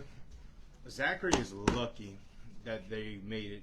If that game wouldn't have got postponed, I think Dutchtown would have won. The crowd compared Friday night to Saturday, there was barely anybody stands that Saturday. That's when Dutchtown was winning the Friday night, and it got postponed to play it Saturday. There was no energy. I actually might be inclined to agree with you on None. that. I know. My buddy was at the game. He told me there was nobody there, and they do struggle against the run. Rustin likes to run. The Dutchtown pulled the Fort Barrier. Nut. Exactly. They Yep. just got a good team. I mean, they Exactly. got a dynasty. They're great. They always got a good team to go to the playoffs. So. Kurt. Coach Brewerton, Knows how program to win a builder. big game. Program builder. I mean, played against him when he was at Catholic High Ponkapi before he was at Livonia, and you know he's doing great things at Zachary. Great program. Yeah, Big Z, I think is here to stay. I think us seeing them coming to the Dome, winning state titles, so we might need to start getting used to it if we aren't already. As long as Brew's in town. Yeah. As long as that head coach is in town, man, they're gonna Zachary will always be in contention for a state championship. Coach Catholic of Baton Rouge. Took 2 days. Some high drama. But Catholic at home would punch their ticket back to the state title game. Yeah, another one that seems like it's just a constant in that semifinal or state championship game that they just have dudes everywhere. And they're pulling the best of the best in the Baton Rouge area. And they knocked off Curtis along the way. And yeah, I mean, anytime you beat John Curtis, that's a heck of a feat. So, there's a reason that they're there. I think that's going to be a really cool matchup. Go 3-3-7, but it'll be a really fun matchup. Matt?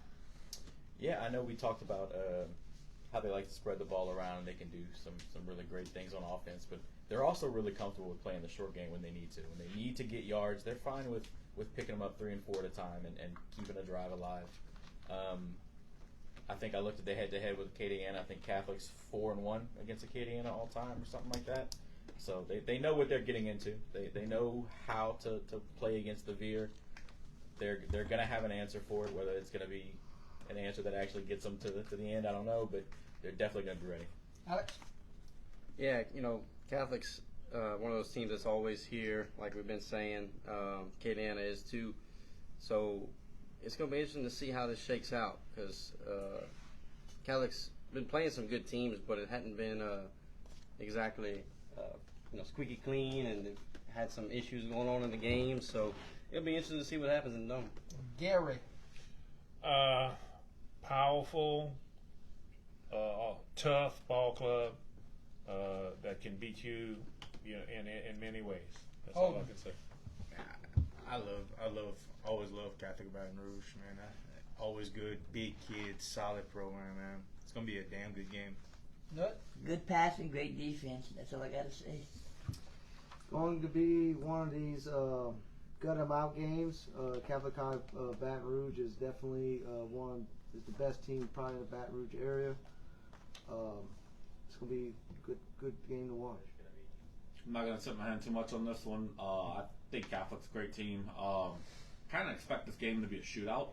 I think we're gonna see. I think we'll see a lot of points in this one between both of these teams. I think Catholic Baton Rouge will be able to open it up, and then Acadiana will be able to just punch it through. I expect a lot of offense in this game.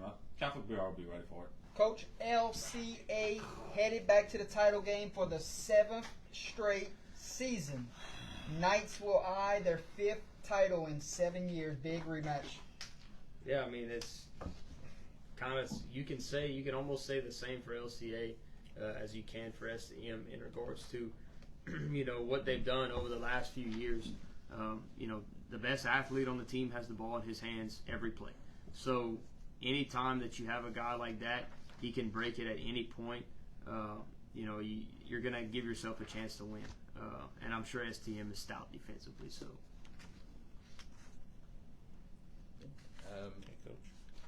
LCA is one of those stories where it's almost like a Disney movie, right? You want Juwan to win it all at the end. You want him to walk away with the title. Same thing we wanted with Trey Holly. Yeah. He Don't always get that Disney ending though. No, you don't always do. It'll be interesting to see how they compete next year when they change classifications. But they've done a hell of a lot of good things at 4A, and I think they're going to be able to do some good things this weekend. That's Night train rolls year after year. Let's see what happens come Saturday. I think exciting ball club all the way around. Can't wait to see what happens. Hogan. Yeah, man, I've enjoyed these last few years watching them, man. It's a special program. Dynasty. The quarterback sounds special. Yeah. LCA got a bitter taste in their mouth these last few times they met up with STM. I think Juwan Johnson and company are ready to 0 for 3 the last 3 games. 0 for 3 the last 3 games, exactly. And I think that Juwan Johnson and company are ready to rectify that mistake. Alrighty. Those mistakes and get that win. Let's go. We'll start out Thursday night, 3:30. Division 4 Select. Ladies and gentlemen, leave your picks in the chat. Somehow, some way, all crazy 44 of y'all are still here. Yeah. And I know y'all been waiting for this drama. Yeah, buddy. The drama is about to unfold. Remember, we cannot help you win a state title this weekend by picking these games. So, We cannot make you lose one either. Lose so You're not going to win or lose one just from because this we don't one. pick your team. Disclaimer. Don't be mad. I mean, you're gonna be mad. Yeah. But we're just gonna have some fun with it. This is what we think about it, and may the best man win on the field. 48 minutes awaits. Ready to go. Coach is gonna start with you. You have the honors. We'll go across the board here. Give us a score prediction, maybe a key to victory, maybe your thoughts of how the game plays out. Division 4 Select. The number 2 seed Southern Lab coming in 11-1 versus the number 5 seed Riverside 12-1. Thursday, 3:30. Southern Lab's Dylan Day, Miami commit, impact player on defense. Quarterback Marlon Brown will look to get it done through the air, also using his legs. Riverside's defense will have to be huge. 2 weeks in a row, they held Dartez to 18 yards last week. Latisse, 1,800-yard rusher, averaging 10.8 yards per carry. Trendon Holiday, 2.0. Gonna be fun. Who wins it? Southern Lab 42-14. 42-14, Southern Lab. We got drama to start it, ladies and gentlemen. Wow. Southern Lab blows Come them out. on. Fair enough. Wowza. I said there were going to be a couple. That could be. Yeah. I've got Southern Lab with the win, 49-42. I think this is going to be a shootout. Hold on, I gotta get these names in order. Matt. Alex. I like Southern Lab 34-28. I like Southern Lab 35-28. You have no reasons? No, I think it's Okay. just We'll save them, okay? Hogan. Give me Southern Lab 38-14. Whoa. Come on down to Cherry Town. Riverside Academy 31, Southern Lab 28, overtime. Overtime for nuts, okay? Take Riverside, yo. I think Riverside's grittiness, like they've been showing all year. I'm picking Riverside 24-21. Hold on, I'm getting names wrong here. That's Nutzy. Kirk. K or a C? K. Hey, Captain Kirk. I'm taking I'm gonna take Southern Lab in this one. Their speed's gonna be a little too much, but I'm only taking them to win 24-17. Okay. I actually think the defense for both these teams I think they're gonna overachieve a little bit and keep this score a little on the lower side. Okay. I'm gonna I'm gonna choose something about going with an underdog in the state title game. Just sits right with me. Give me Riverside 20-14 final. Whoa. Nice. Excited to see the little man run. There you go. Alrighty. Next bracket, ladies and gentlemen. 7 o'clock. Thursday night, Division 4 non-select. Number 3, Oak Grove, 11-2 on the year versus number 4, Haynesville, 12-1 on the year. Rematch from week 6, 61-27 was the final. Oak Grove won that game. Oak Grove, Louisiana Tech commit, huge threat through the air and ground, got 2,700 combined yards. Jay Freeman, he's the bruiser at running back, 1,400-yard rusher, averaging 9.7 yards a carry, got 8 receiving touchdowns on the year. Haynesville, impact players, quarterback Isaiah Washington, running backs Alonzo Jackson, Donnie Critton, and Bryson Burns. Gonna have to get it done for Haynesville. Who wins it? You know, Take it in. that, Take it in. Bad Right, luck. if Haynesville people watching, they're not gonna like this. But when you lose to a team 61-27, Okay. it's hard to you like it's Yeah. tough to beat a team twice. If you beat a team 61-27, it's pretty easy to beat a team twice. 52-24 Oak Grove. Man, you throwing out all the Throwing out some haymakers. gaps, man. Yeah. We need him on the show a little bit more often.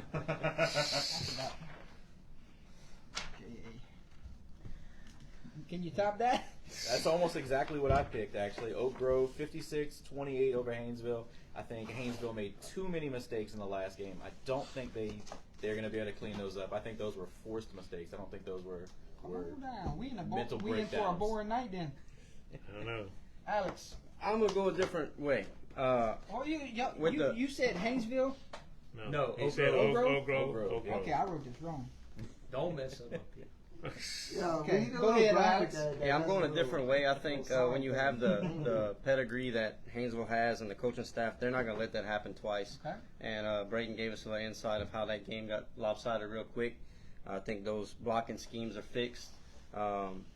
Just like Katie Anna, we're talking about when the playoffs come, switch flips. Yes. I think the same thing's happening with Haynesville. Give me 21-20 Haynesville for the win. Nice pick. Okay. Gary. I think it's going to be basically 42-38 Oak Grove. Holden. Got Oak Grove 31, Haynesville 27. Haynesville 30, Oak Grove 21. You said Haynesville? A lot of people tonight. Kurt. I think teams are allowed to get better as the season progresses, and they're able to rectify mistakes. I think Haynesville, good coaching staff, pedigree, got to do business. I know they're probably ravaging to get to that point to get a second crack at Oak Grove. I'm going 32-24, Haynesville. Okay, Kurt. I said that a little earlier that Oak Grove is one of the most complete teams in the state. And I would put them up against almost anybody. And I think Oak Grove, almost anybody in the state, and I think Oak Grove could win that game against almost anyone that's in the state title game. I got them winning 52-31. Oak Grove. Yep. It'll be a blowout, but it won't be as bad as. Won't be bad as the. Haynesville late touchdown to make it look. Yeah. You said it, not me. I like. But you were thinking. I like. Nobody wanted to. I ain't gonna. Yeah. I like Oak Grove, back-to-back state champs. Ooh, wow. 34-24 final. Tight margin. 61-27. I don't see that. Yeah, It's really hard to go back. 34-point game to a 10-point game. I don't know. So let me make sure I got this right. Haynesville, Alex, Nutt, and Kurt. Everybody else Oak Grove. Okay. Y'all taking the chalk, man. There we go. Friday, I love underdogs. noon kickoff. And this is a big one. I gotta flip the page.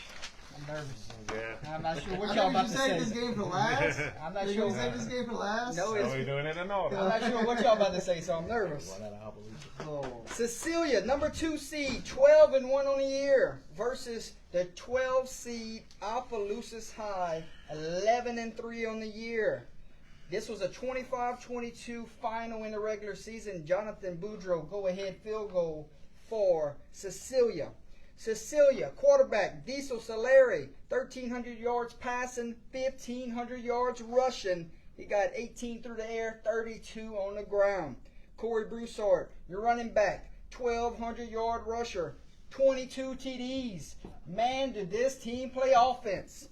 Opelousas High, Deshaun Ford, the bruiser, in the running game behind that huge offensive line. Corey Amos, impact player on the defensive side of the ball. And you cannot forget Zach Malvo at the quarterback position. This one's going to be fun. Both communities are going to be there. And we're guaranteed a local state champion. So no matter what, title's coming back home. So good luck to both teams. Ready to hear some picks? Deshaun Ford, Okay. he's going to LSU, right? Yeah, not necessarily. Yeah, Robert. Not necessarily he got offered. Yes. Well, offer. he's going to get an NIL deal from a Ford company. Bill Ford Tough, Opelousas 34-28. Opelousas coming back with the state championship. Come on now, first Bill in Ford. school Yeah. history. Bill Ford Tough. Bill Ford Tough. Make it. Put it on a T-shirt. They can put it on the T-shirt after he scores 3 times at noon on Friday. Come on now. All right, here we go, Matt. Wow, you heard that. huh? 34-28. 34-28. Matt, what you got? I got 35-28 the other way. I think Cecilia takes it with the caveat that that's only if Diesel plays. He's Yeah. playing. I say if for some reason Diesel's not in the game, it becomes weird. But I think he's the difference maker. Okay, 35-28. Yep. Cecilia. Cecilia. Okay. Alex. I got to see this game, Cecilia play up close last week, and they do a very good job on the edges when they want to get out in space to the wide receivers, to their running back out the backfield. And their receivers do a great job of blocking to let Broussard get to the edge and roll. Opelousas, their defense is physical enough on the edges to stop that. What's going to make the difference is the mistakes, the turnovers. And in a place like the Dome, that can get amplified and quick. So I think this is a tough one. Been riding the OHS train all the way to this week, but I think a mistake causes it to be 34-24 Cecilia. 34-24 Cecilia. Okay. Alex goes Cecilia. Gary Swallow, tough pick, my friend. 2 locals here. You want your coin? Yeah. No, I think it's going to be 31-28 Cecilia. 31-28. Gary Swallow picks Cecilia. Holden. Man, OHS, remember, OHS was up 14-0, and OHS beat themselves against Cecilia. And OHS is rolling right now, man. I mean, I'm sticking with them, man. I picked them to make it to the semis, and they've gone further than that. So I like OHS 27, Cecilia 20. Well, it's been 67 years since they went to the finals. I'm going OHS 23-21. What you got? 23-21? 21. Okay. Kurt. God, I've been agonizing about this pick all week because I know what OHS has. They're a great program.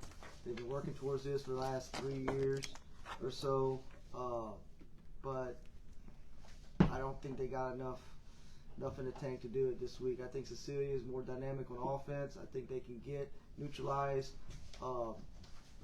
OHS's defense in space. I think they can hand off the ball if Diesel's playing. I like Cecilia to come in late touchdown, 24-28. Cecilia wins. I flipped my coin on this one. Landed on Cecilia, 38-28. I did mine earlier. That's all I gotta say. I did mine earlier, so I'm good. That's all I'm saying about it. That's all I gotta say. I'm going overtime, walk-off, 2-point conversion for the city of Opelousas. For my father-in-law that's an alum at Opelousas High. Give me Opelousas 34-32, walk-off, 2-point conversion. With the King Ranch. That's right. And then just With like the that, King I had half the people at Port Barre hate me because they're alum from Opelousas. Oh, they'll be fine.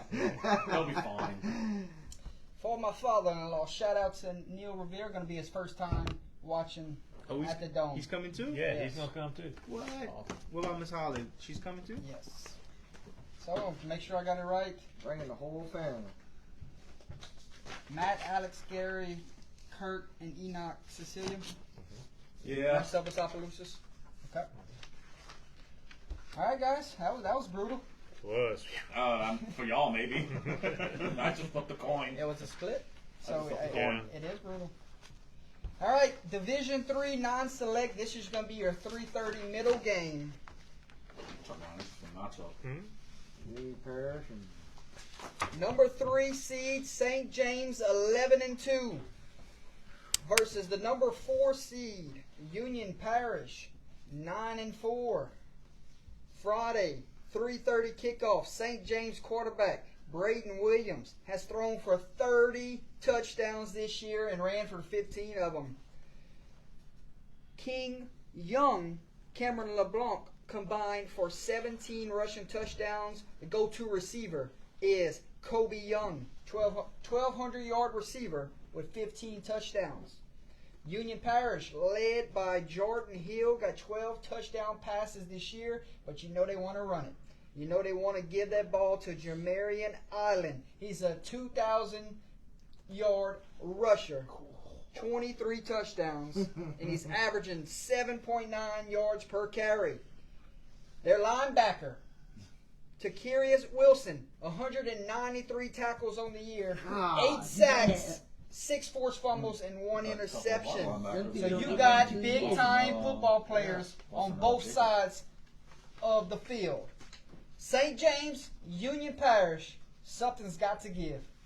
If y'all look in the chat, y'all already know who Troy's gonna want y'all to take. Coach Spack, he gets it. Union Parish. 4 I'm times the charm. gonna say 32-22 Union Parish. 32-22. Okay. I think 4th time's the charm for the number 4 seed. I think it's going to be a 44-42 close game, but I think Union edges it. Alex? Union likes to control the ball, run it. St. James get out there and score, put up a lot of points. But I think St. James's defense can stop that running game, and I'm not sure that Union can stop St. James. So give me 42-20 St. James for the win. Okay. Garrett? I'm gonna go 28-27 Union. Ooh, okay. Close one. 28-27 Union. Holden? Go St. James 28, Union 17. Nut? St. James 31, Union Parish 21. Kurt? Union Parish 21-18. Ball control. I think it's going to slow the game down, or speed it up, I should say, for Union Parish, and St. James just won't have the ball as often as they want. So I say 21-18. Union Parish, it came back to bite me when I picked them in the state title game last year. Well, I think I'm going to make that mistake again, though. 24-20 Farmers. Come on. Which Troy's probably happy about that. Anytime we pick St. James, apparently they lose, so, or at least in his mind, because I know a lot of us have picked St. James over the playoffs, so I don't know if that works. Gary's picking with his heart. I mean, if St. James wins, I won't be upset, Not really. I'm perfectly fine with either one of those teams winning state. I'm going to say 4th time's the charm, or I'm 0-4 picking them these last 4 years. So give me Union Parish 4 times a charm or 0-4? Here we come. Yeah. For me, because I picked them all 4 years. What's your score? Dang, they gonna. Score projection, let's go 37-31. That's a high scoring game Why not? for them. Yeah. Why not? They score in 3 plays, and then here they come bust a big I run tell after you the what, 5th Union play. Parish loses again, and you pick them, they gonna send you a whole bunch of hate mail. Right.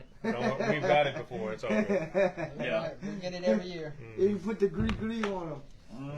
That's what happens when you're successful.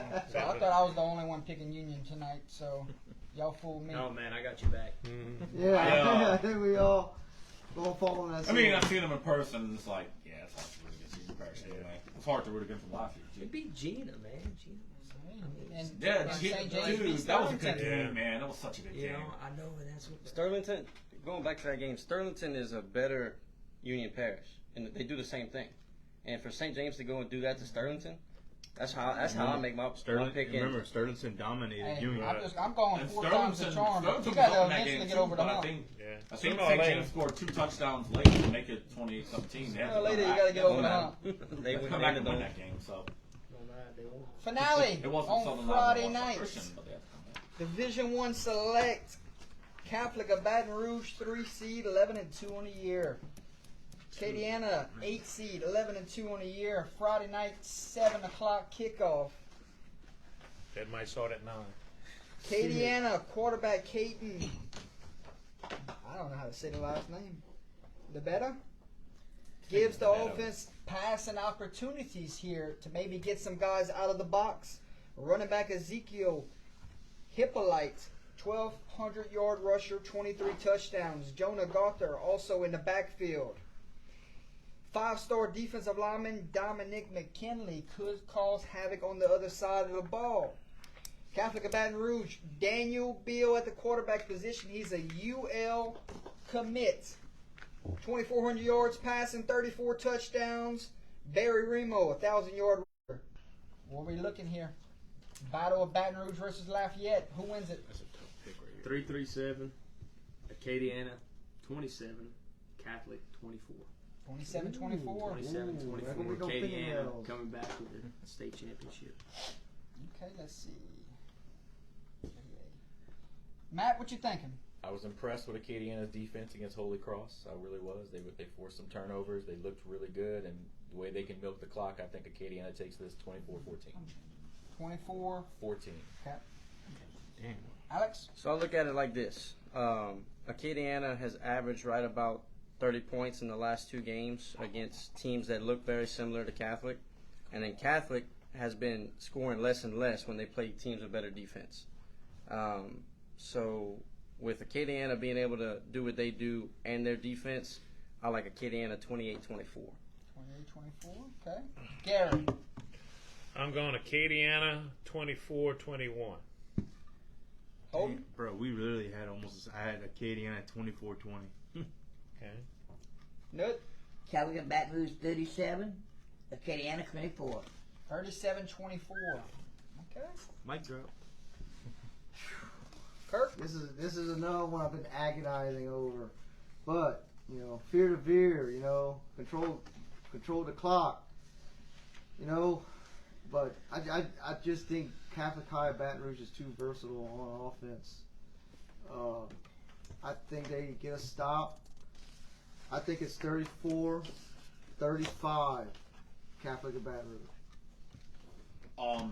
Catholic Baton Rouge isn't afraid of the veer. 31-26 Bears, and they know how to stop it. And their band is actually And they really know how to stop it. fantastic.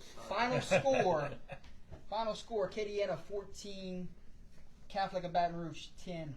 You going against your state title pick? Yes. Wow. Okay. Impressive. What I mean, Cojones! What is that? Cojones Right. right there. I hope it works out for you. Fear to veer for title number Catholic? 7, 6. So, Yeah, I Fear to think veer that's for title number 7. I think that's one of the best matchups. Dude, Yeah, that's I think it is. I think It's it's gonna be. going to be one of the Battle exciting. of Baton Rouge versus Catholic good enough to Lafayette. stop that Bears. That's what I'm saying.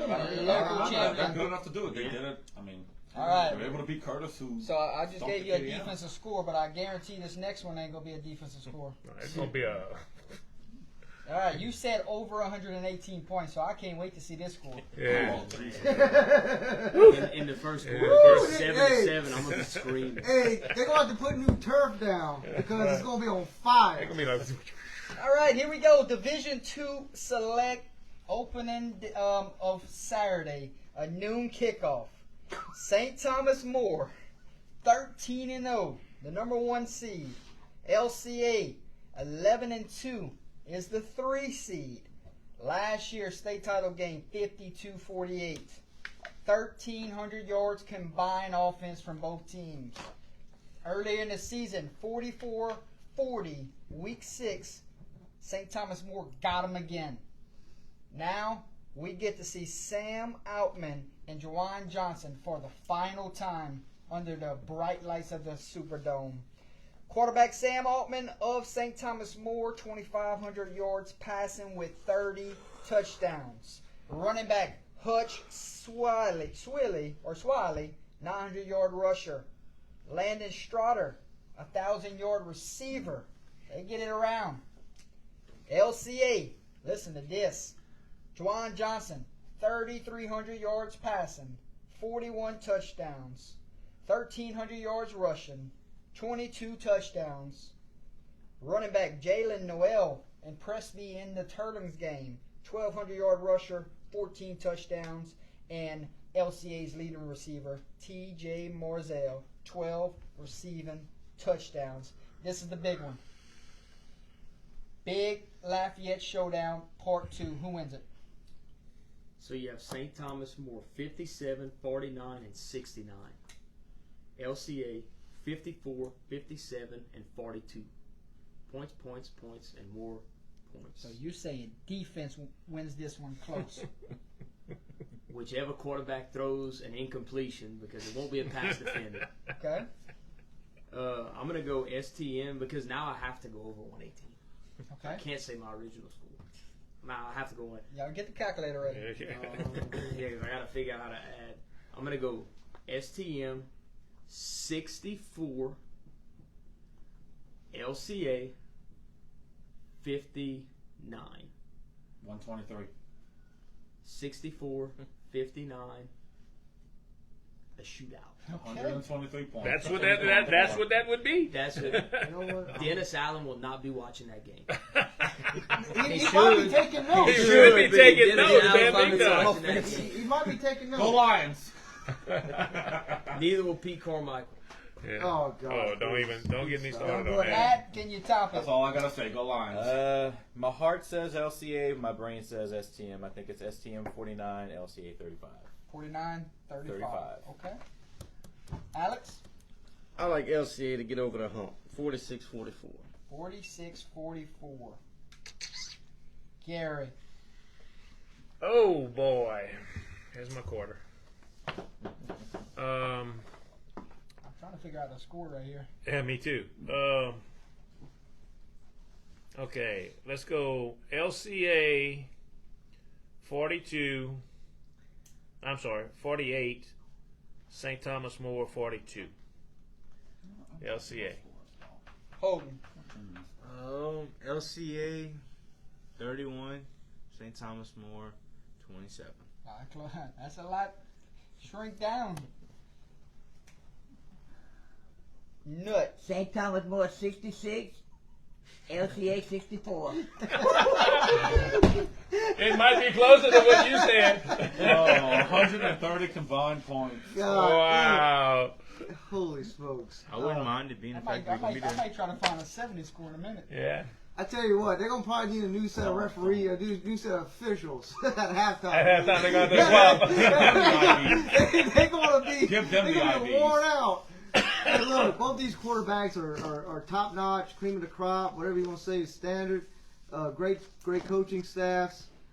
I just think STM is just a little bit more complete on special teams. I say 52-45, St. Thomas More. Enoch. Storybook ending. I think Juwan Johnson gets it 45-38 LCA. And I'm going, hear me out, triple overtime. Whoa. It has to be. If you're Three. going to get to 60 something, Yeah, yeah. there has to be an overtime. 68-66 final. Whoa. Who? LCA. LCA. In triple overtime. I wonder if this Superdome scoreboard can get up that high. And we're probably all wrong. It's I probably don't gonna know. be. It's probably gonna be 14 freaking 7. Seven. 3 nothing.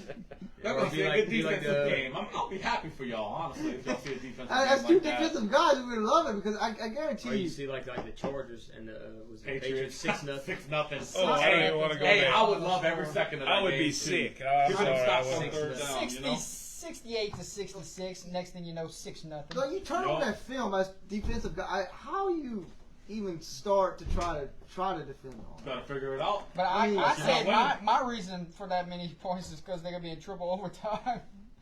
I don't Yeah, I don't know yeah. how you got there. I mean, it's Kickoff return. There you go. You're like 3 of them. 3 kickoff Three. returns. Oh, Okay. y'all- Yeah. y'all remember- One, two, three. So y'all And 2 remember punt returns. Sterlington and Eunice High? When Eunice High beat Sterlington, I Oh, think yeah. the first opening kickoff was returned. Both Then sides. the next kickoff was returned Sure for a was. touchdown. Yeah, both sides. I Bam, was bam. sitting in the end zone watching both of them. Yeah. All right, 3:30 kickoff on the Saturday. Oh man, Division III Select, St. Charles, 13-0, number 1 seed. Calvary Baptist, 13-0, number 2 seed. St. Charles quarterback Brady St. Pierre. The kicker Tyler Medalio, and the defense has limited 8 opponents to 15 or less points this season. Calvary Baptist quarterback Abram Wardell, 3,600 yards passing, 43 touchdowns, and 1 interception. 4 receivers have over 600 yards. Running backs James Simon, 1,400 yard rusher, 18 touchdowns. This is going to be interesting. You going with defense or you going with offense, Coach? I'm going with the River Parish School. Three-peat? Yeah, so- oh yeah, going with the 3-peat. St. Charles 28-21. They've been there. Consistency. They know what it's like to be there. So I mean, you just gotta go with them. I agree. I think it's close at the start, and I think St. Charles wins 35-17. Okay. Alex? I like Calvary 21-17. Almost exactly the same score I got. Gary? I'm going St. Charles. 35-27. Holden? Give me St. Charles 17, Calvary 10. Ooh, close. St. Charles? St. Charles. Nut? Calvary Baptist 28. St. Charles 17. one with the upset. Calvary Baptist 24, St. Charles 18. Enoch? Now backing down from Calvary Baptist State champ pick, 21-16 in favor of Calvary. And I'm going another overtime game. Just because I'm going to try to get my money's worth. That's right. Yeah. Walk-off field goal, St. Charles 17, Calvary Baptist 14. Ooh. Okay. He has Yeah, experience. Right. Yes, that's it. Daddy does. Final game, ladies and gentlemen. Ruston and Zachary. Number 1 seed Ruston 13-0 versus the 6th seed Zachary 12-1. Ruston quarterback Joshua Brantley 6'5". Dangerous in the run and pass, but they are run heavy behind Jordan Hayes. They got some big guys in the trenches. Ahmad Bro? Yeah, bro. Yeah, bro. LSU commit, Gordon Guidry, Tulane commit, Jaden Mayfield, Louisiana Tech commit. Zachary, they run a 2-quarterback system, Hudson Spangler and Caleb Gonzalez. You got Tradez Green, throw it up to the young man at 6'6", tight end LSU commit. And then Cameron Thomas, the running back, a 1,200-yard rusher. Big game to close out the Prep Classic. Who wins it? This was tough because, you know, I know you had talked about you saw him play Westgate. And I know you said this was one of Westgate's probably weaker teams in the last 5 years. Yep. but it almost kind of said like, how good was West? Like, even though it was one of their bad teams, how good was Westgate? Since that was the closest game in a 2018 ball game. Westgate's still one of the better teams. It's still probably one of the better teams, even though they're a 16 seed. I'm have not- to see their schedule if it was. I'm loaded or not surprised that that game was Um, close because Westgate will bring it to you, man. I mean, what you said about all these dudes that Rustin has is no doubt, but Brewerton is one of the best in the state, and there's a reason he's been there so many times. Look at Zachary 27-21 over Rustin. Good pick. Matt. I think the games are going to be a little closer. I got it 24-21 for the Z. Alex. I think Ruston's defense is a little bit better than Dutchtown's. So I don't think Zachary will be able to, get out and do what they do per se. The score is not going to indicate that. But anyway, give me Ruston 34-31 over Zachary. Gary. Man, I think this is going to be tight. I'm going to go with Ruston 28-17. You like Rustin? Yes. Holden. I like. I'm really excited for this matchup, man. But I like Ruston, man. I think that defensive line and those linebackers. I mean, hell, even their secondary is good, man. This is real quick. This is a lot more exciting closeout game than last year's John Curtis Brother Morton. Oh, most definitely. 23-0. Nut. Zachary 26, 25. 26-25 Zachary. Okay. Holden, I didn't mean to cut you off. You have something else to say? Pick Ruston. Kurt? This is a big on big. Get your skill guys in space. See what you can do. I just like Brewerton. I trust that coaching staff. I say 21-24 Zachary. Enoch. Big Ruston or Big Z? I'm taking Big Ruston 28-21. 21. Okay. Like the Brew Crew. I'm taking Zachary 35-30. 5-30. 35-30 final. Straight up or overtime? Straight up.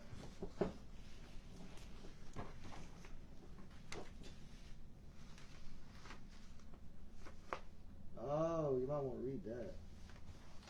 Yeah, we remember from last year. Yeah, you got to bring a credit card, yeah.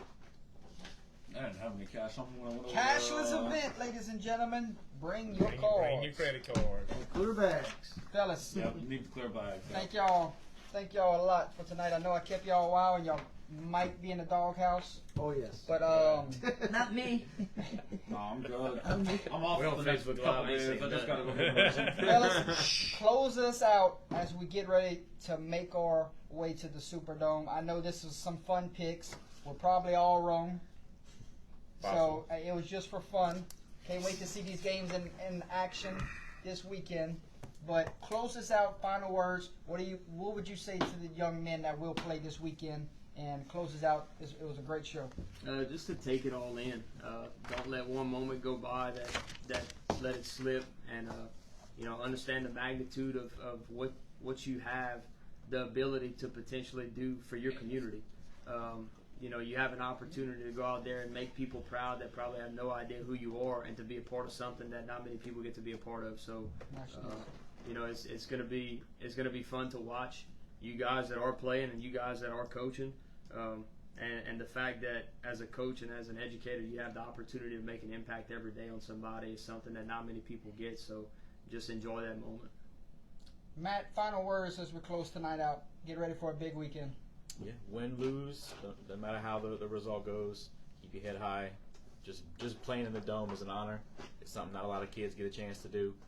Some of these kids are doing it for the second, third, fourth time. Some of them haven't ever done it. So regardless of what situation you're in, take it all in, keep your head high, and go out there and play your heart out.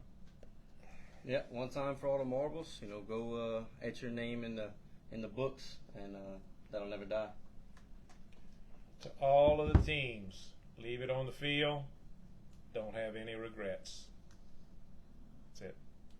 Holden? Yeah, same thing. Same thing. Leave it all on the field. It's one of these things that we work for as coaches, and this is a monumental event, and throughout the games, especially, you know, we teach our players, hey, bad play, flush it. You know, I know there's always a new down, but you know, even more so in the Superdome, don't let your nerves, don't let your if you have a bad play or something, don't let that get you down for the entire game, because this is for the state title. Mistakes are going to happen because you're playing against another good team. You know, leave it all out on the field. Play with your heart. Play for that community. Play for that your brothers on the side of you, and just keep going, keep battling to the last whistle. I mean, congratulations to everybody. Fantastic. You know, Whether this is your first, second, third, fourth time, whether you're a senior or a freshman, you get one more. 26 time. Or, 26 time if you're Haynesville, but I'm just talking about the kids that are currently in high Right. school. You get one more chance this year, and the biggest game that you're going to play this year, to put on your shoulder pads, put on your helmet, put your mouthpiece in, and hit somebody in the mouth to where you can go and win a state title. There you go.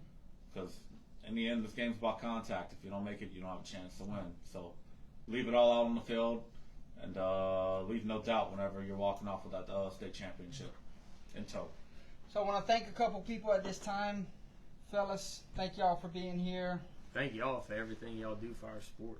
Yeah, thank you. Fellas, thank y'all for being here tonight. I want to thank Big Cody for cooking for the panel tonight. Yeah, that was Um, good too. I want to thank Oh. I want to thank Troy for meeting us this week with the St. James St. Hillman James halfway. Gary, want to thank Turlin. We want to thank Shannon Bork with Bork Supermarket and Big Daddy's for the Turling's Catholic helmet. Guys, you know, we can't tell you thank you enough for what we do. This is what it's all about, and we want to show you guys off. We want to support the local teams. We want to support everybody, whether it's the locals or not. The helmets are ways for us to get your name out. So thanks again, Shannon, and you know, we appreciate you so much. So the question was, they needed Holly's lock of the week. Yeah. Oh, we forgot about that, didn't we? So she's 12-2 in the year, right? Right. Oh wow. Okay. And so we look at this and we say, okay, who's her lock of the week this week? Mm-hmm. Look at the 8 games. Well, I'll flip the script Mm-hmm. and say lock of the weeks are done. She's 12-2 in the year, Right. but we do have another lock of the week, and we have a brand new UTL member that we're excited to announce. Yeah. So me and Holly, lock of the week, we're having a baby. Oh. Oh. Congratulations. So another baby. So there's your lock of the week. Number 2 is on the way, and UTL member, brand new. So there you go. Wait, Congratulations. I knew. That's definitely a lot. No. Yeah, Lock of the this week. is I knew our last week. week. Let's go. Whenever we went to 12 and it's only 2. whenever we went to gym last week. UTL baby on the way. That's right. Fellas, thank y'all so much for being here. Please grab a plate before y'all go so y'all can at least bring that back to At least have some food in your stomach. yes. Once again, we'll see everyone at the state championships this weekend. Me and you will be there Thursday, Friday, Saturday. We'll see a couple of y'all on Friday and Saturday. We say good night for now here from Opelousas, Louisiana. From myself, Coach Jacob, Mr. Matt, Mr. Alex, Mr. Gary Swallow, Mr. Holden Lee, Mr. Nuts, Mr. Coach Kirk, and Mr. Enoch.